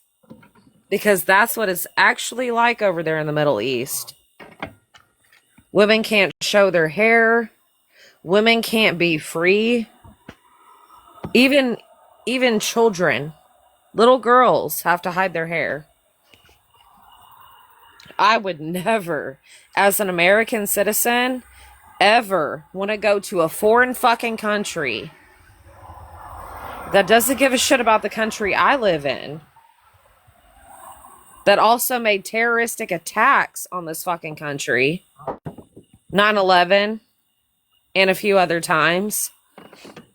Never would I fucking ever take myself or a child to a foreign country. Oh, look, Ever. Violet, after all these hours, we finally got our first troll. Finally. Finally, somebody woke up. Listen, without our daughter, Snark is without her daughter until she needs her government benefits revalidated, and then she needs her daughter. That's the only time Snark needs her daughter is when her daughter needs to come sign in some forms so she can keep getting the assistance that is not actually meant for her. How about that? Hey, Ouija board spirits, how about you shut the fuck up and stop speaking for people who are deceased? Animals and people included. Okay? Thank you. Imagine telling everybody in the world your father got away from you for good because they're ashamed. Imagine somebody's terminal illness. Like, this is just like the stupid, like, I like some people that want to be trolls, like, you need to do better because the stupidest shit that you say, like, honestly, they got away from you. Yeah, I'm sure terminal illness all depended upon my attitude, right? In 2026 when they've been dead for 6 years. I'm sure that you got me on that one. Tuh. Let me do a brief. Tuh, tuh, puh. I'm gonna lose some fucking sleep over that one. Like, some of y'all are just fucking stupid.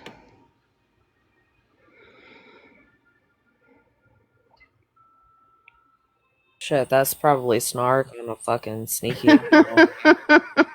She I'm woke up, she so already mad. yeah, her phone's blowing the fuck up right now.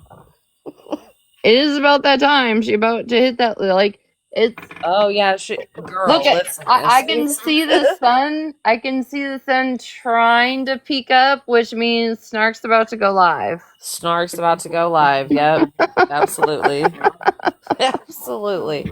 And the sun's not even coming up over here yet. Like I don't see. No, the sun's not coming up for another hour where I'm at. But Snark's gonna get all mad and go on live and sit out there on her balcony and bitch. Well, I mean, at least she's sitting out there bitching, and she's not out there putting out employees UAs. So I mean, she got. I mean, she got one up on that one. Oh, yikes a doodles. No, but All I'm right. looking fucking no. What? But I'm gonna say this. I'm gonna drop and I'm gonna go to bed. Me too, because it is So I'm 4:30. girl, because listen, I gotta go to bed too. But I'm just gonna say this. I'm so sick and tired of people who live here in the United States of America that think we are in the worst shit country possible.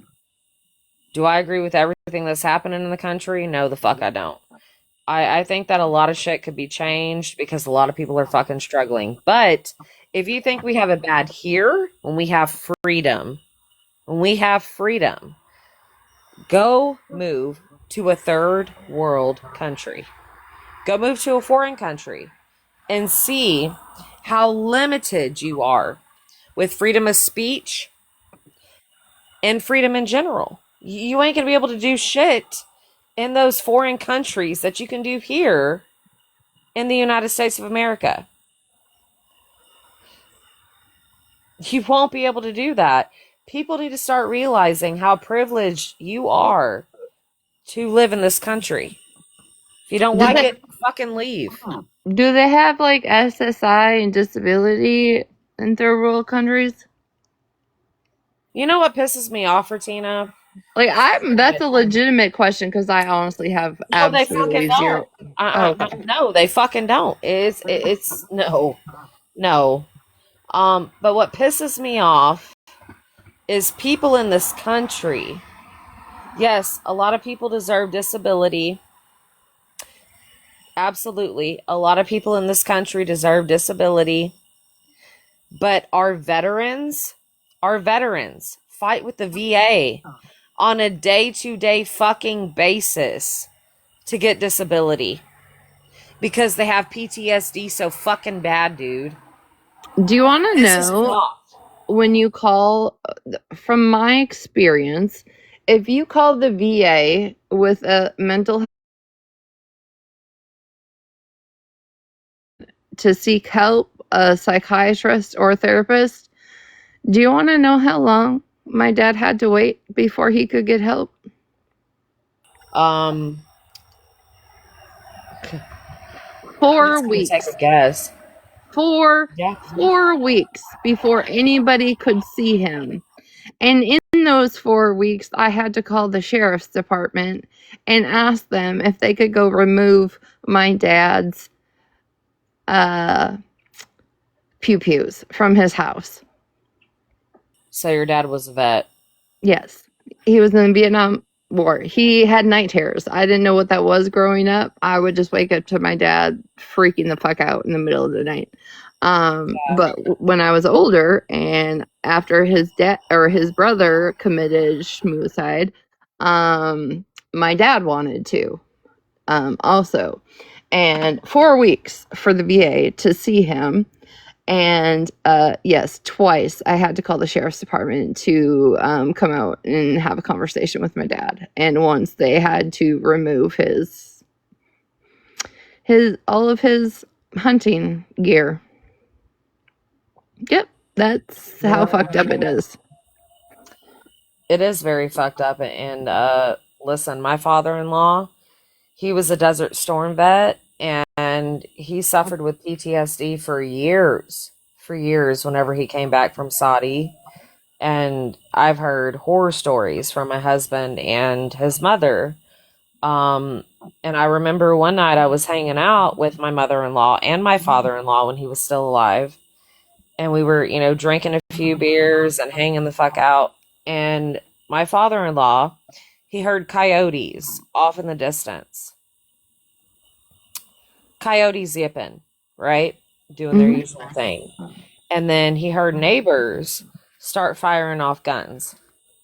When I tell you that man ran into the RV that they were living in at the time and came outside with a gun and started going into a whole PTSD episode in front of me.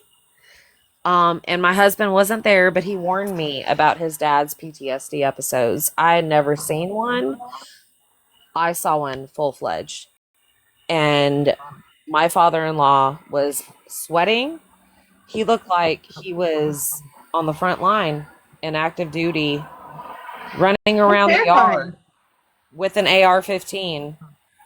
And he was like, they're here, they're here, they're here, they're in the trees, they're everywhere, like flipping the fuck out. And I'm like, hey, I know what PTSD is. I know what PTSD is. And whenever they have an episode, you got to kind of let them go through that shit. Because if you try to intervene, you're going to get fucked up. Mm-hmm. But I let him kind of run around and freak out for a little bit, Retina. And then whenever he came up to me, my father-in-law came up to me and he was like, do you hear them? They're here. I was like, I don't know what you went through over there. I know bits and pieces. But it's not happening here. And I had to ground him. I had to ground that man. And that man fought for disability with the VA for a year and a half. For a year and a half. Yeah, the For a VA year and a is fucking half. I have major resentments with the VA. Absolutely. But when there was one time I had called the sheriff's department to come out to my dad's house, and I'd asked for a specific deputy not to come out to my dad's house because my dad had issues with him, right? And that was from my prior shit, okay? And anyhow, they can't come out by themselves, right? So they have to have somebody they have to come out in a pair. And he was the only other deputy on. And he comes out and he's standing on the porch, and my dad's already agitated and all of the things. And like I get like I think are they called Vexlar? Or no, that's fishing. Whatever their vests are called. What the hell is the word I'm thinking of? Vexlar is a fish. How you find fish. Their vests. They're heavy vests that they wear, right? And like they're bulletproof vests. Kevlar. Thank you. So I've seen it. Like sheriffs, they stand and they like hold like kind of by like your shoulder. They like rest their hands there, just be like out of comfort. That's how they stand. And my dad about lost his shit as the deputy that he disliked was standing there holding his vest that way. And it had something to do with how in Vietnam, when your hands were there, you didn't know how quick they could move to grab their piece or grab whatever. And so that in itself made my dad nervous, right? So as I'm trying to like console my dad, calm my dad down, have a conversation with the sheriff, tell the deputy, can you like walk away? Can you just maybe step aside? And he's standing there. I'm like, okay, can you at least take your hands out of this position, right? And this deputy had just always been just a dick to be a dick, wouldn't. And I'm like, how do you come to a crisis situation like this and you're not even willing to like respect a fucking trigger out of him? Like, obviously he is telling you standing like that is triggering him, and we're already in a fucking crisis situation, like, and you refuse to like just put your hands down, like this shit was just some of the shit that I have seen, and like trying to get people help. And it wasn't even just my dad that I have been around trying to get people help. It is the craziest shit that some people are just like so either naive, inconsiderate, I don't know, untrained. I don't know. But when it comes to a lot of like mental health crisis, like those kind of things, it should just be cut and dry. Like, if something triggers the person you're trying to help, remove it. You know, as simple as putting your hands down. Like, how is that, like, how are we debating this in this moment? You know what I mean? Like, it's just fucking crazy to me. Like, and yes, trying to get my dad into the VA, like, I'm like, it was, VA doesn't care. They do not give a fuck. and they just do not have the resources, especially in rural areas, because for my dad just to see somebody, he would have to drive 2 hours, and then from there he would have to get the referral down to St. Cloud, which was another 6-hour drive. That's how it is, like in northern Minnesota, how it was for my dad, like, and A majority of the homeless throughout the United States of America are veterans, and they're addicted to drugs or alcohol, and they don't have a roof over their head. Sometimes whenever you see people standing at a stop sign saying I'm hungry or I need money, do you know how many times, Retina, me and my husband have been at a stoplight and we see homeless people walking up to our car, and I'll put a $20 bill out the window, or even a 50, sometimes a 100, because they're veterans. A majority of the homeless people that live in the United States are veterans that have served this country. And they result to being homeless and addicted to substances because the VA doesn't give a fuck about them. They fight for disability, but people who are lazy, who have never served any kind of time, did a tour, were never in the fucking military, people that do not deserve disability in this country get it easier than our veterans. It pisses me the fuck off. It infuriates me. there's a lot of people that get a lot of help that have no idea how easy they have it. I mean, I don't know if you've ever heard me talk about this, but I've talked about this quite a bit when I used to talk about prison talk, about how many women reoffend because it is easier for them to live inside the walls than it is for them to be outside even trying to find housing, which they can't, so they end up homeless, right? Or to try and find employment with a history, not having or using the resources that were given to them. So they reoffend just so they can come back to prison because it is safer and it is easier for them to live incarcerated than it is out on the streets. Oh, I That's believe fucked up. that. I believe that. Now, listen, I have never done time. I've never been in jail, but I have been detained on quite a few occasions. Um, but I've watched like the first 48, and listen, I'm a fan of 60 Days In. That is one of my favorite TV series that are out there.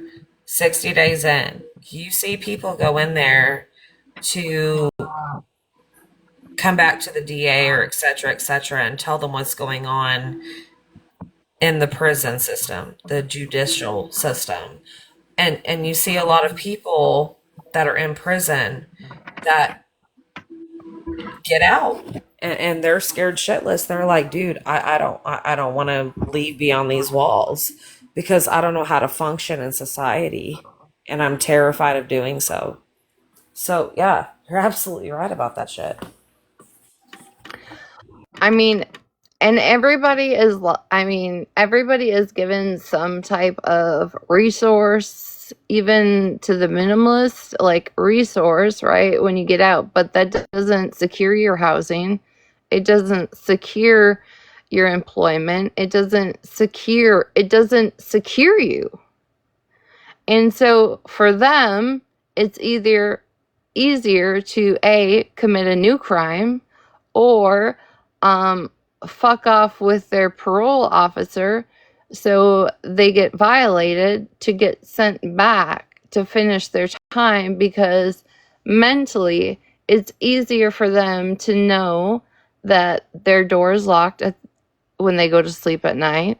They have food coming in and they have their basic needs. If that's the extent of what they need to survive, they have that incarcerated.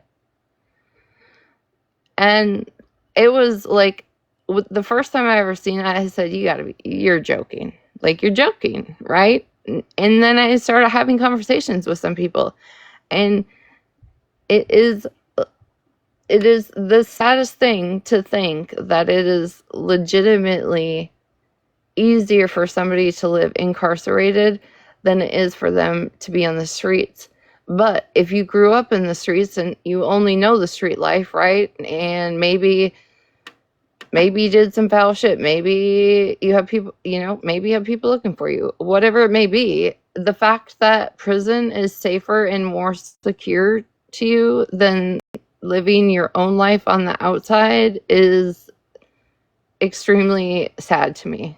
And I will never stop talking about any of these topics when it comes to prison because it should not be that way. Exactly, like you should want to, go out there and be productive in society. You should have placement to kind of get you on your feet. You should feel secure and stable. But so many people that come out beyond those walls, they're fucking terrified. And they do recommit, like they go out and commit another crime because they're more comfortable being in the system than they are living free. And that shit breaks my heart. Do I think that everybody who is serving time should be redeemed? No. There's fine lines there with me. But there are people who are serving life sentences for shit that they shouldn't be. And, it's just our judicial system is totally fucked. It's Mm-hmm. fucked. I definitely think that people can rehabilitate. I definitely think that people can learn from their mistakes to a certain extent. But, to put people in prison and not let them see sunlight and let them look at cement walls 24/7 because uh they decided to, joyride, or they were caught with weed or some shit, or even being involved with drug dealing or rugs. It's fucked up. It's fucked up, dude. Like, people can rehabilitate, certain people cannot. One It's of my, and when I talk about prison friends, right? Like, I legitimately made friends, obviously, in prison, like being locked up with people. My longest standing roommate, I will always tell Nikki's story. She dropped her boyfriend off. She thought her boyfriend was going to get a bag, right? He and was not what he disclosed to her. She was 2 blocks away. He went to get his bag, but also get back money that was taken from him. A scuffle happened. The piece fell out. There was a scuffle for the piece. The piece went off. Somebody lost their life. Her boyfriend got back in the vehicle. She drove off. He told her what happened while she was driving. Obviously, she was young, dumb, and scared, so she just went along with what he told her to do. He dropped the base. They drove off. They got caught. She ended up, testifying against him, so becoming his co-defendant. But she still did 15 years in prison because of it. 15 years. And the shit that like people don't talk about, and like I know a lot of you, or I don't know a lot, but people that have been around me a lot, I've talked about this story about like emotionally watching people lose control of their life while inside prison is some of the saddest shit you'll ever see. She had 2 children. One was white and one was biracial. Her mom took her white son, refused to take the biracial son. The biracial son ended up in the system, ended up being adopted, and to this day, she still has not made contact with her son because she doesn't know exactly where and how, like where look and how to find him, because her mother decided that she was only going to take the white child in that situation. So imagine sitting there and watching your roommate completely have no control over an outside situation that deals with your children, right? And then I've talked about how in Minnesota it was a no-touch facility. You couldn't even console somebody in a death or a situation, because if you were found hugging somebody, you were sent to segregation and you got a sexual charge put on you and you were sent to SAG and you had to sit the 7 days because you were consoling somebody. That's fucking insane. When it was about 3 months after I left, they finally changed the policy where you could give somebody a hug, but it had to be in front of an officer, or you could give somebody a high five, but it had to be in front of an officer. So if they just caught you, like, say if you were, listen, I've never done time, but I guess in the pod where you kind of hang out, where you eat, Mm-hmm. watch TV, or do whatever, if they caught you hugging a fellow inmate, they would put you in seg. Mm-hmm. Oh my Because it God. was considered schmexual. Just like, say, like if so they walk by every so often to check your, like, to check, right? It's like a safety thing. I can't remember how much time went by, right? But an officer would walk by and look in your room every so often for safety reasons, right? So it was logged. But during that time, if say your roommate was braiding your hair, you were sent to segregation for the same thing. Are you kidding me? No, it was an absolutely zero touch policy facility. How did you? Okay, so from someone who's never been on the inside, from someone who's always lived on the outside, how the fuck did you live through that shit, Retina? Like, how did you adjust to that? Because I would have probably, I'm not even gonna lie, I probably would have unalived myself Um, because that's heavy. I guess you just learn. You learn right off the bat. Like it's kind of like you go through a 2 week like intake of these are the rules. This is how it goes down. Um, and this is what it is. This is what it is. And then I guess the longer you're there, you learn ways around things. I remember like the first, like I had lived in this unit for a long time, and I came out one day and I had my hair in two French braids. And I will never forget, Officer Cremier said, "Oh, Retina, you learned how to braid your hair today?" I said, "Yeah." I said, "Isn't it looking nice and tight?" He's like, "Yeah, yeah, yeah, you did a great job." But I mean, you learn ways, I guess, around it, and essentially, when you're set up with such wild and strict rules, it also creates an environment, in a sense, to continue that like what they would consider like a criminal mindset, like ways around things, how not to get caught, how to get away with things, you know. So it's like a win-lose situation depending on like, who you are, what you're there for. You just learn. You have no other, like, yeah, Jocelyn said, you had no other choice but to Uh, learn how to live that.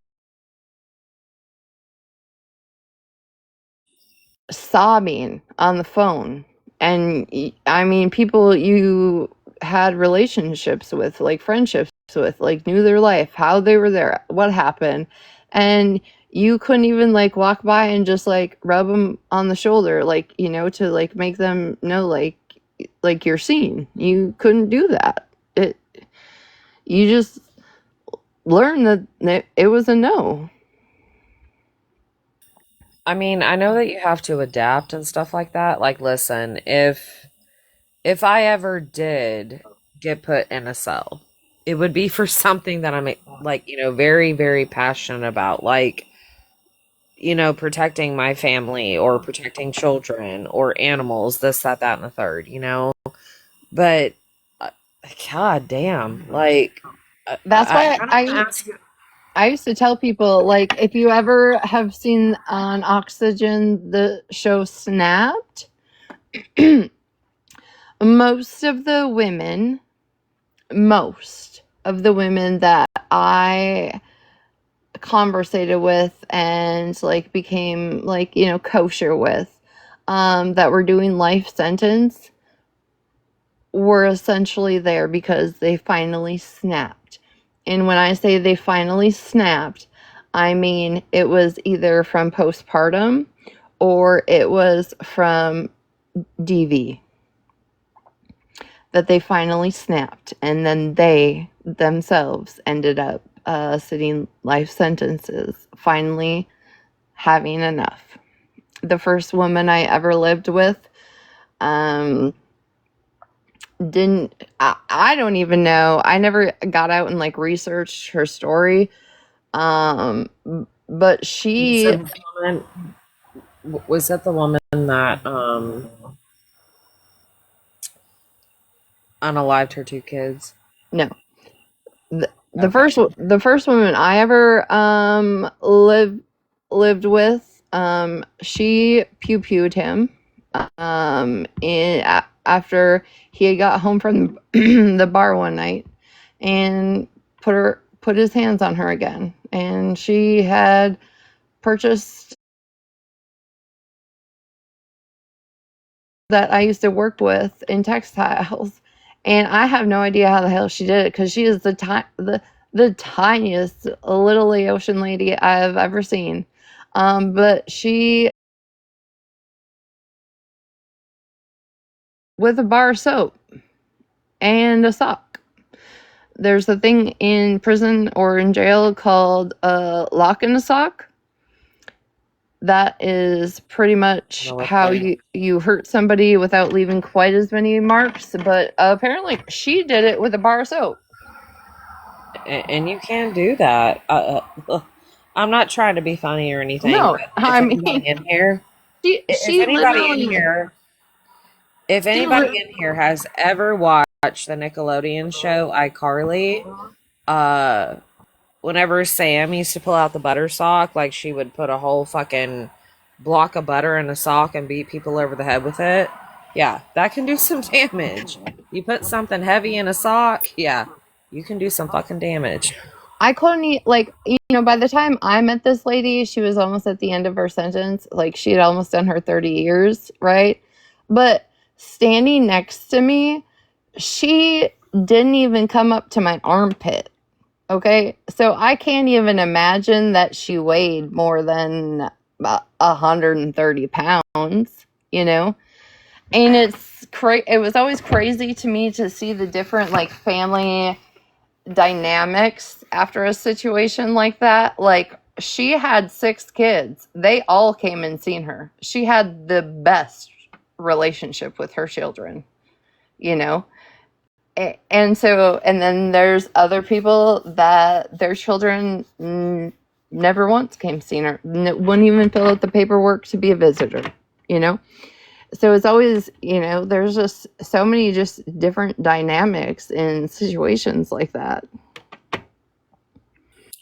I mean, like, god damn. I guess coming from,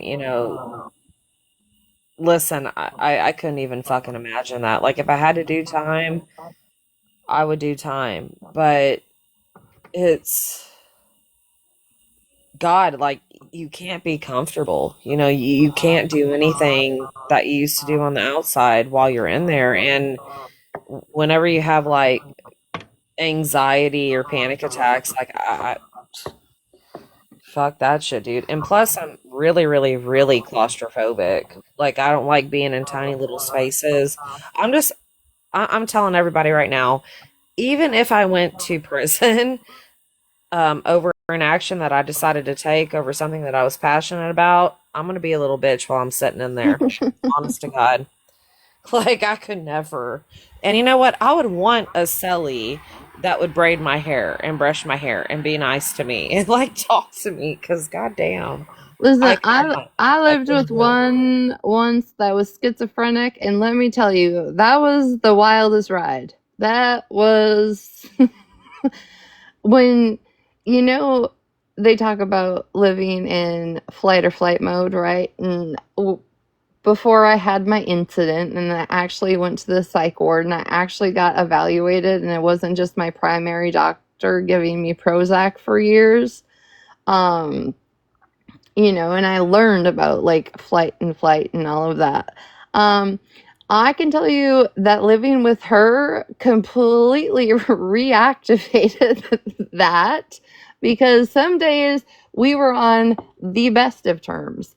And then there was days there was nobody in the day room and she was watching the window and out of her door telling me these conversations that people were having about her and then mad at me and that I was involved. So that was quite the experience living in that situation for a I while. would be curled up looking at the fucking brick wall, reading a book, and I would literally try to get a stereo or something to play Enya while I was in that cell and be like, girl, I had nothing to do with that. I don't know what to tell you. Can you just, like take a breath? Like, that would scare the flying fuck out of me. I can't, man. Like, Listen, no. I listened by that point I had already left the facility. That's a whole different story. I came back And then so I had lost my good job, so I had to go back to the kitchen, which is the worst job, but also a good paying job because like so you can only have so many books at once, right? And like outside people could like order you books, but they had to be from Amazon. They had to come directly from Amazon, not like a third party or whatever, and then you could have those books on your person, right? But I think the max was like 6 or 8 or something like that. And so if they did a room search and you had too many, you had to send them out. You had to send stuff out so you could keep getting stuff in. Just like if you crocheted or knit, once if you had a project that was final and they found it and you hadn't shipped it out, you had to get it shipped out. So in the kitchen, you can give out boxes, right? So people could send out things. Well, you also can smuggle things out of the kitchen that people want. And so my roommate that was schizophrenic is the only person I had ever met out of 600 and some people that made hooch.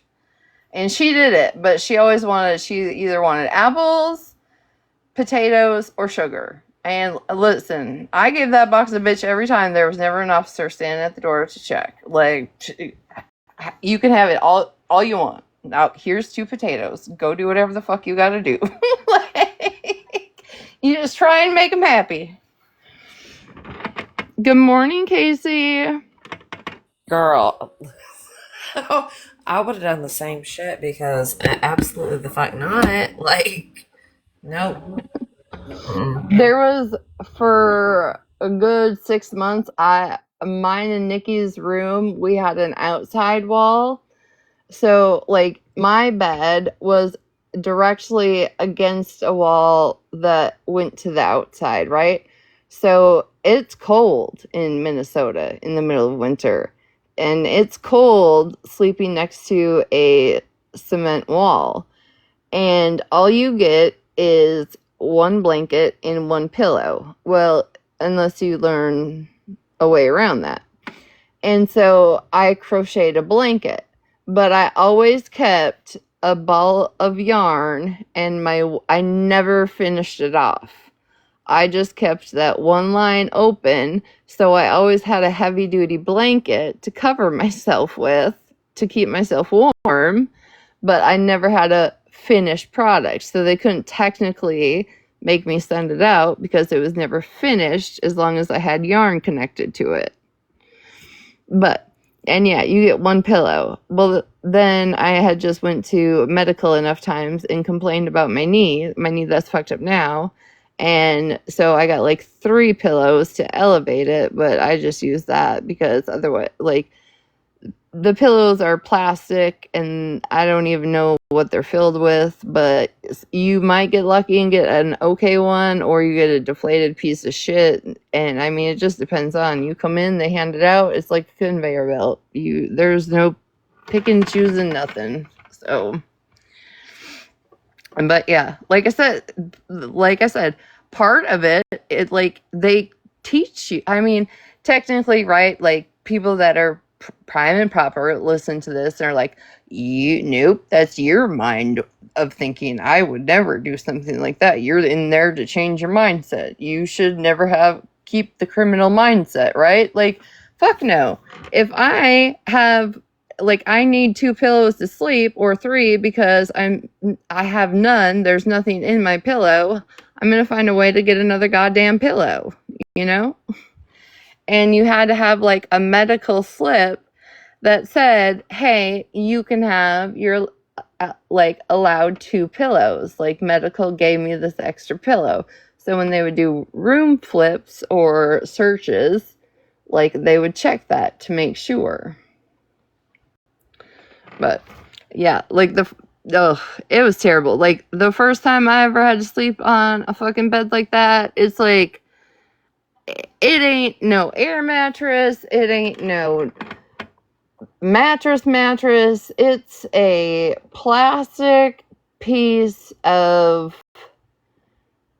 It's not even foam because it doesn't conform to your body. I don't even know what it's filled with. It's just hard.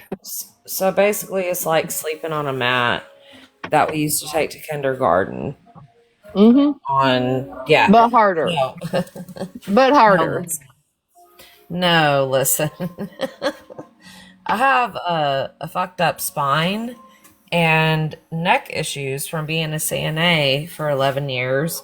So I'd be crying if I had to do that. Best believe. I'd Well, be a whole ass little bitch in prison. I'm that's not kidding.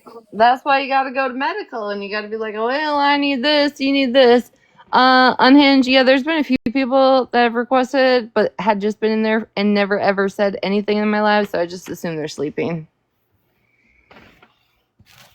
That's why I haven't let anybody else in.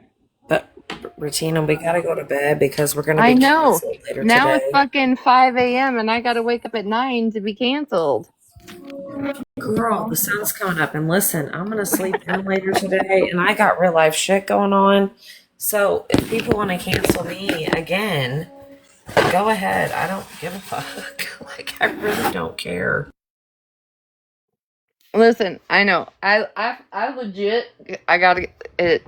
I gotta get up at 10. Okay, I gotta get up at 10. I got shit to do. I got appointments tomorrow. But you know, 5 hours. It's okay. I'll just go to bed early tomorrow.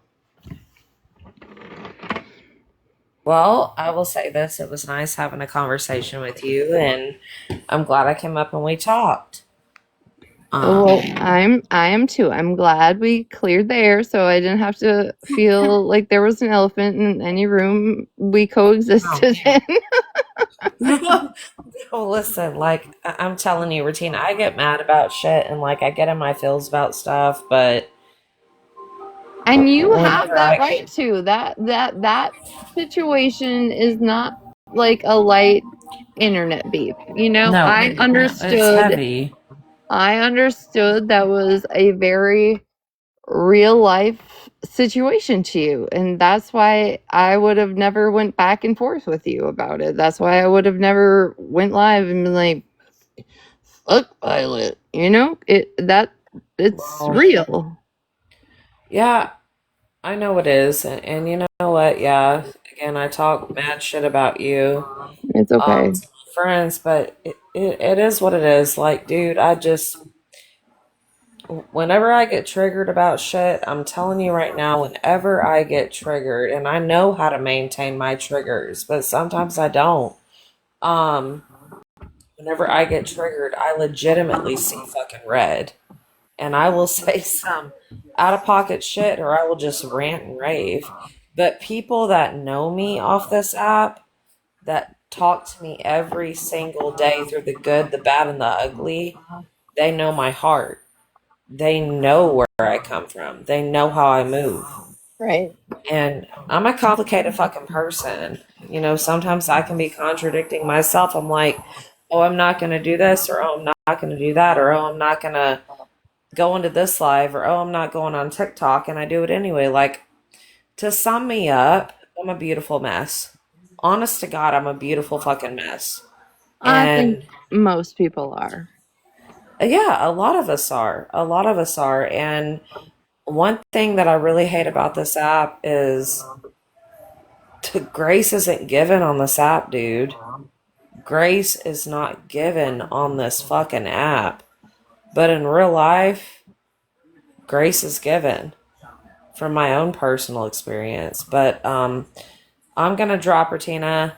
Love talking to you. Yes, I followed you again. So um Well, have a good night. I do appreciate you coming to me first in 15 minutes of voice messages and then making videos momentarily after about me. Okay, okay, listen. I was mad in general, but no, I was like, no, fuck this. If I'm gonna post videos now, I'm going to the no. I came to you. Yeah, I did. But listen, you gotta admit, Holly Mae, she has me beat on voice messages. Point blank, period. Because, Hands down. girl, hands down. Like, I thought I was the queen of voice notes because I've heard so many be like, oh, well, Violet just sends voice messages all night long and blah. And whenever I had one conversation with Holly Mae on the back end, It was earlier this year after the, Florida man shit happened. Girl, I couldn't keep up with Holly Mae and her voice. I I'm know. like, God There'll be damn. days there'll be days where I'm like, I'll send her a message. I'll be like, I am not listening to all that. Okay? And then there's the days like, you know what? You caught me on a good day. I listened to all 2 minutes of that. No, I have friends on the back end because I'm in I'm only okay. So I'm in a group chat with like my close knit people, and we voice note in there sometimes. But whenever I get to talking, I send like 15 or 20 voice notes, and they're like, "Girl, we like every transcripts," and I'm like, "It's so," and then a majority of them are like, "What the fuck? What is your transcript saying?" And I'm like, that's why you need to listen to the whole voice note. But yeah, no, Nah, I'll give you that. I'll give you that. You got you on that one. yeah, she's the queen of voice notes because man, I was out of breath trying to catch up with Holly Mae. I was like, good goddamn, like what is happening right now? you know. But All right, you drop. I know my son's coming up. People are waking up. I'm going to sleep. I'll wake up to the chaos. It's fine. yeah, this live's gonna get replayed like 50 to 100 plus times. But I wish, you know what I wish? They keep saying, you know what, we just need to block her off rewatch. We just need to block her. We just need to block her and not give her attention. I wish you would. well, I'm just gonna say this for those of y'all that restream this shit later today because we know Snark's about to go live any minute.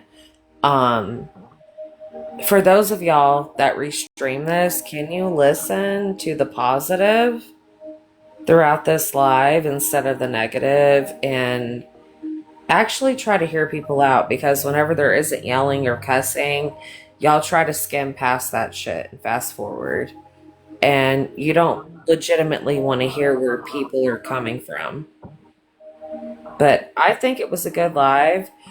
I enjoyed talking to Retina. I was pissed as fuck at Retina, but me and her had a conversation, and I love being up in your box. But me and Retina are going to bed, so have fun replaying this later today.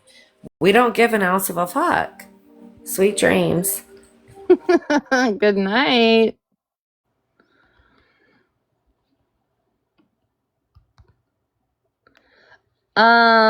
Devil. I don't know. Are they both devil faces? The get out of free jail card only works with Nellie. It is when Nellie wants to be a victim. Okay, when she wants to have empathy and sympathy given towards her. Okay. Other than that, she's the biggest Billy Badass telling people to pull up and she'll wait. I just don't understand how you get to be both.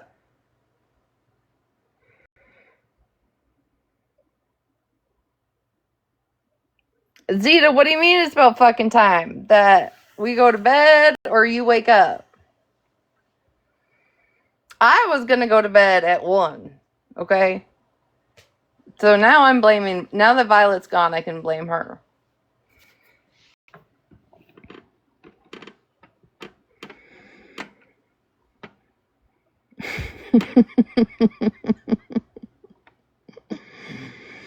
Go to bed. I know I have to be up I have to wake up in 5 hours. That's fine. I'll survive the day. But good news, everybody that's seen it. My ankle is a quarter of the way down than it was earlier.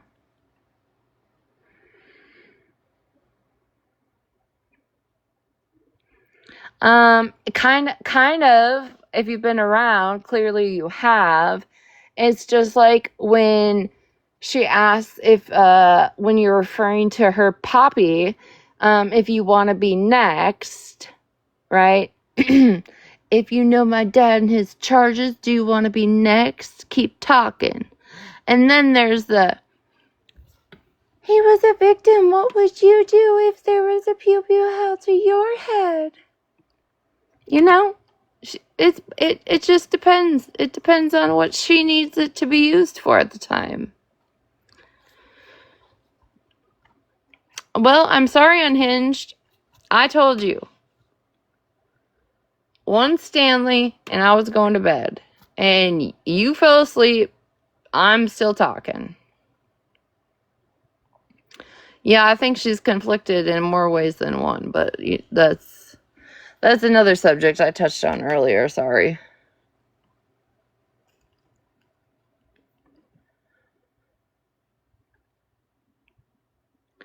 Who's Jerry Backyard?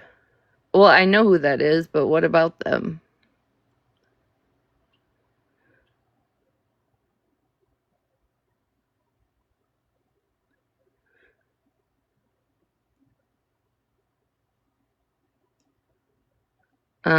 Are they in here?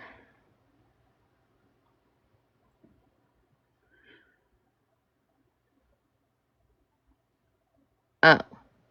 Well, that's Smash's bestie.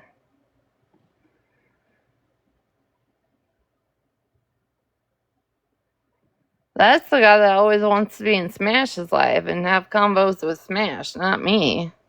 He might be lost, because maybe Smash didn't go live. I don't know.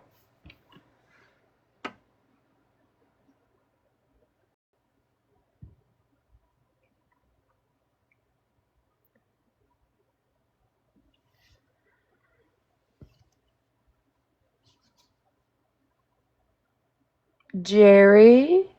Jerry, are you in here?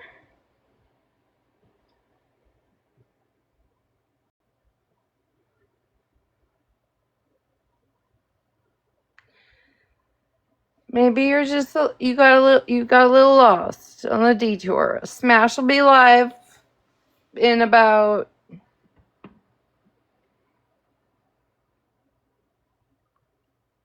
18 hours, okay? You can find her then. Otherwise, you can find her in all the chats during the day, okay? But she'll be live in 18 hours if you need to have a combo with her. Again, for the 12th time.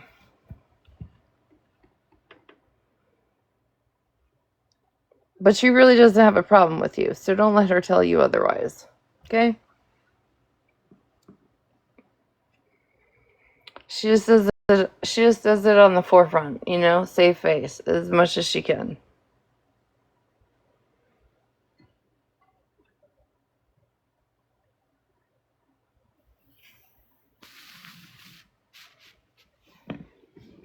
I'm just listen. I just went live today to clear lots of air, okay?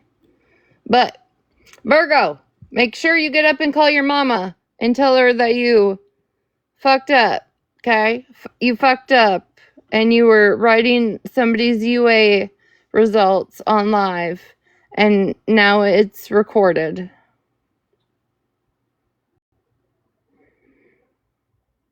Okay? Make sure you call your mama. Even though you're going to say, "My mama don't care." That's great, but the state that gives her funding and all of that fun stuff is going to care.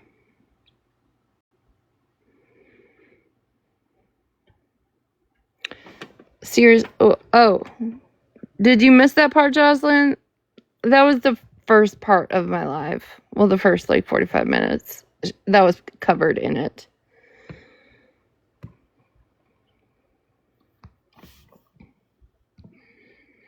Yeah, because when you want to be a face on the internet and be a superstar all the time, you just be filling out people UA's paperwork like this. And the craziest part is she was worried that her name Blair was going to be seen on the pen she was using to sign the document where she signed Blair. That's the craziest shit to me, to be honest, is that you were worried about Blair all while you let all of this shit slip. Do you see that? Random UA taken. All those years, random UA 717, random UA 310. Yeah, and they were all negative. You had a good employee there. I'm just saying, it's not my fault you slipped. That's definitely not my fault at all. But don't worry, everything, you can mirror it and clear it up real easily, Virgo. So yeah, just like that. Like, why would you fill out documents like that on live? Like, honestly. But anyways, that's not my problem. That's a you problem. Yep. You didn't want to leave me the fuck alone. So now I'm going to be a problem. But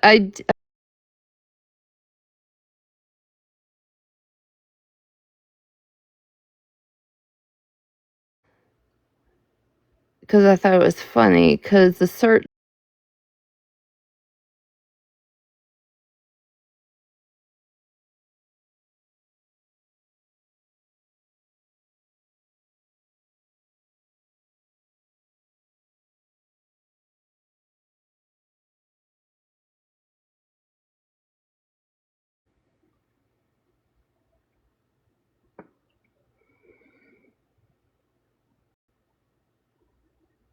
So, yeah.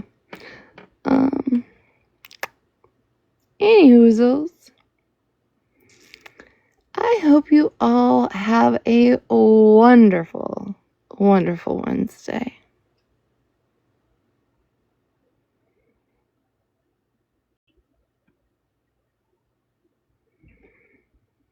Well, I mean, just imagine needing so much validation on the internet or proof that you work. I don't know which it is. I'm not really sure. Also, the threatening of the people in your box, and then you like get out of your moon because now you've gotten smart and you use the moon filter while you're at work. When you pop out, right, to give people the facial reaction that you want, make sure that the background of it can't be matched to this office here where you used to like to make videos and go live in, because that's easily compared. Okay? Listen, Virgo, it's not my fault. It's not my fault at all. It's actually your fault, because you can't shut the fuck up about me, and I've never even done anything to you that I know of, or given you a reason. The only reason you're restraining me is because you're trying to steal Smash's platform. You are trying to restrain the things before she can. Give your opinions and the people's opinions before she can. And you can say Smash gave you permission in your closet all you want. But if Smash would pull her head out of her ass, she would realize that, like, literally, you and Bree talk before you two go live during the day to discuss this shit and figure it out, right? And try and fuck Smash in the end, which is crazy. Just like you trying to call her out for talking about Bree's kids, which is weird because that live was played 110 times. And there's other lives days prior of Smash making other comments about the children, but you didn't call or replay any of that. It was only the one you thought was going to serve your purpose, except it's failed. That live literally didn't, none of this. This is where it all started. It's when Retina called them black bitches. No, that's actually not where it started. And Smash absolutely talked about her kids before that. So maybe if you're going to be a historian, you should not be a cartel historian, and you should, use facts, evidence, proof. Okay? Don't be a cartel when you're trying to be a historian. Okay? There's so many lessons to be learned here. So many. It's crazy. Y'all are crazy. But We'll see who learns a lesson. I already went to prison and reformed, and I'm doing great. So I don't think it's going to be me that's learning a lesson, because even though y'all bitches talk about me every single day, I'm still here. And Bree, just add 1 or 2 more insults to your injury. Like I said, I know numbers are actually important to you, and it's embarrassing that I was live in the middle of the night, and I still had more numbers, even if they were sleeping, than you do while you're actually live. Secondly, your titties were never on Reddit. Stop spreading that narrative. You went live looking like that. It's also actually your Facebook profile too. So if you're going to be mad, take it off your Facebook too. Secondly, make sure that live that you went live on looking like that, you yell at all the YouTubers that have that posted. What was the other point I was going to tell you, Bree? Oh yeah. One last thing. Again,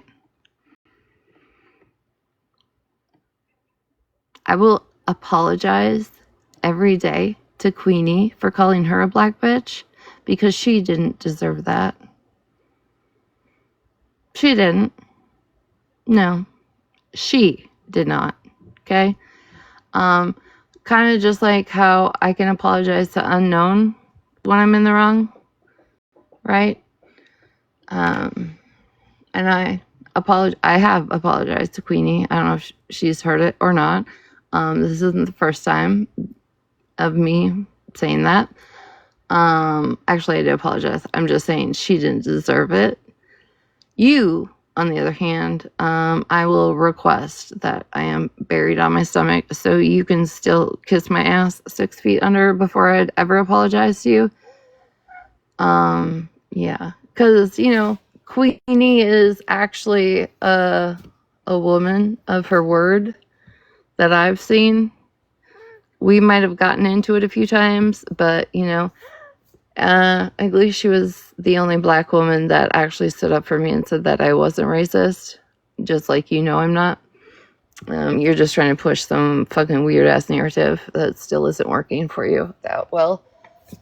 And then, Bree, while you're at it, why don't you tell everybody how Cozy is, or Rocco Cozy, or Cozy's husband, or Rocco's husband, whatever the fuck the name is now, is Liz.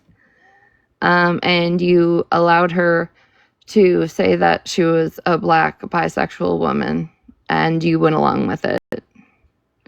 Why don't you explain that to everybody today while you're spitting at your phone? How about you do that one?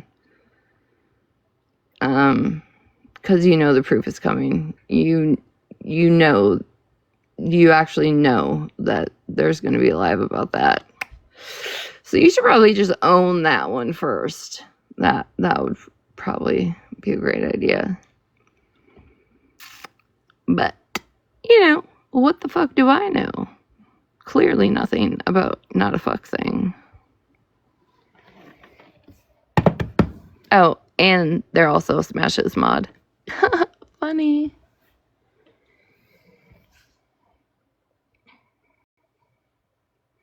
Anywho, any questions before I go to bed?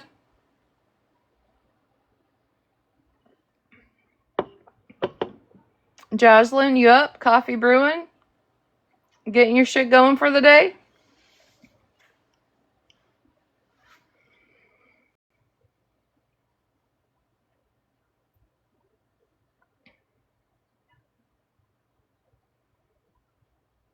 Perfect.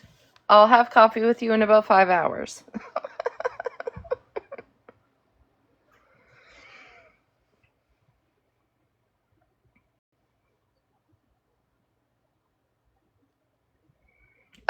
Oh, one more thing. I did post a video before I went live earlier tonight.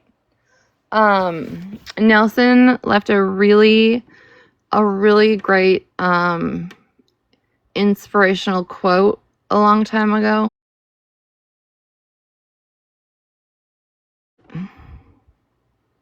Zeta, get your coffee. Front porch area, okay, in the desert where it's probably already 110 degrees. No, thank you.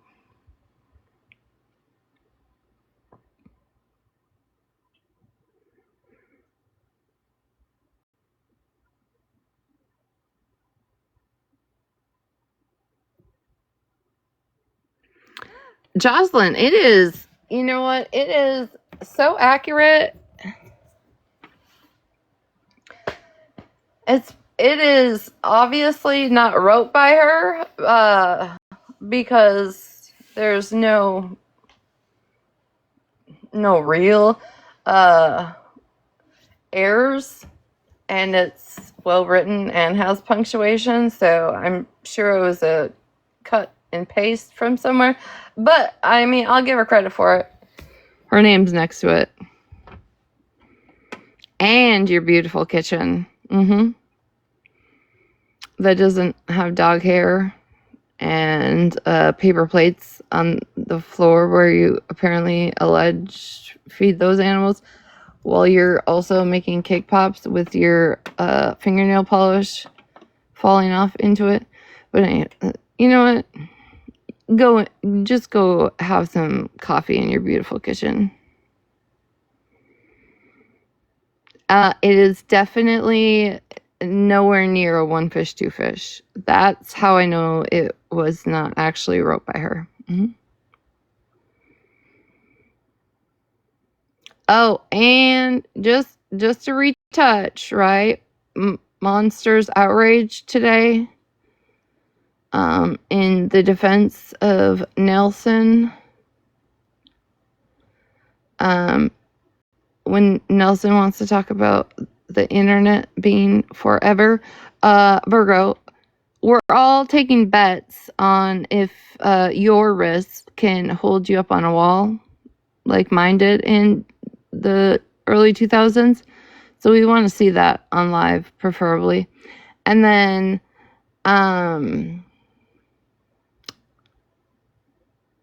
oh, yeah, since the internet's forever. Monster, since you were so outraged today, maybe you should know that Nelson, while she was dilly-dallying with her jelly bean, when school got out and her son walked into the room that they share, and she just told her son to shut the door, and then she crashed out later on live and said, "It's normal. Kids walk in on their parents doing it all the time. It's normal. You just tell them to get out." Yeah. And I'm just curious where she hides her dildo that she uses for pictures only, because we know she's never used it on a woman, in the room that she shares with her child.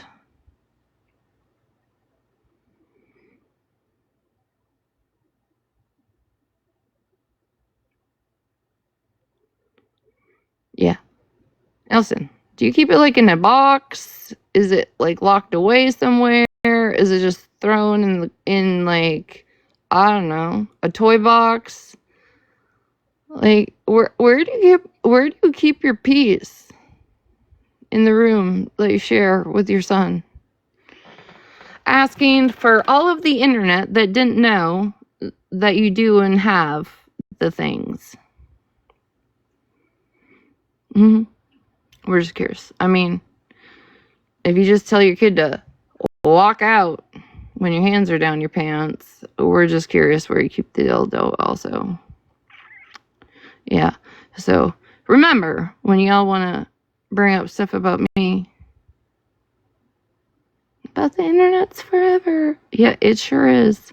And don't worry, everybody is they're just, Nelson, they are just sitting, arty and bougie. They are just sitting on the edge of their seats, waiting for that countdown so you can repeat some shit that I said in 2022. They are so excited. They just cannot wait. Can't wait. Can't wait at all. So excited. So excited that you only got so many days left. If I ever watched anything so fucking embarrassing in an entire year, it's you counting down the days that you can tell and rehash the same shit that's been rehashed for 3 years. Hey, Nicole. Good morning.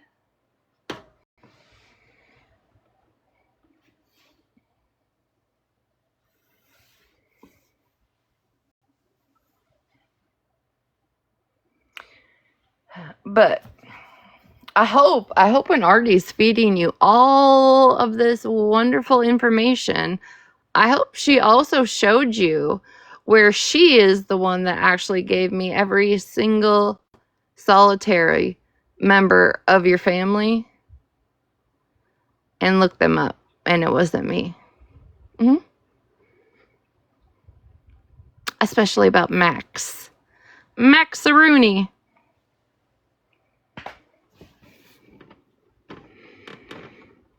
Okay. Y'all have a good day. I'm for real getting off now.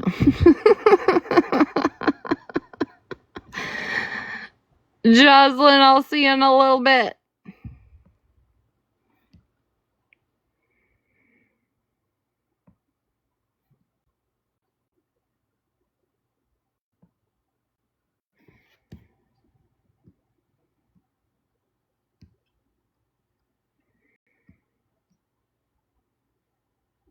Oh, and Virgo, before you try and tell anybody any of this is forged, AI, or made up, it's in a whole entire video. In case any of you want to see Virgo put out an employee's UA results, it's on Mikey's video. Goodbye.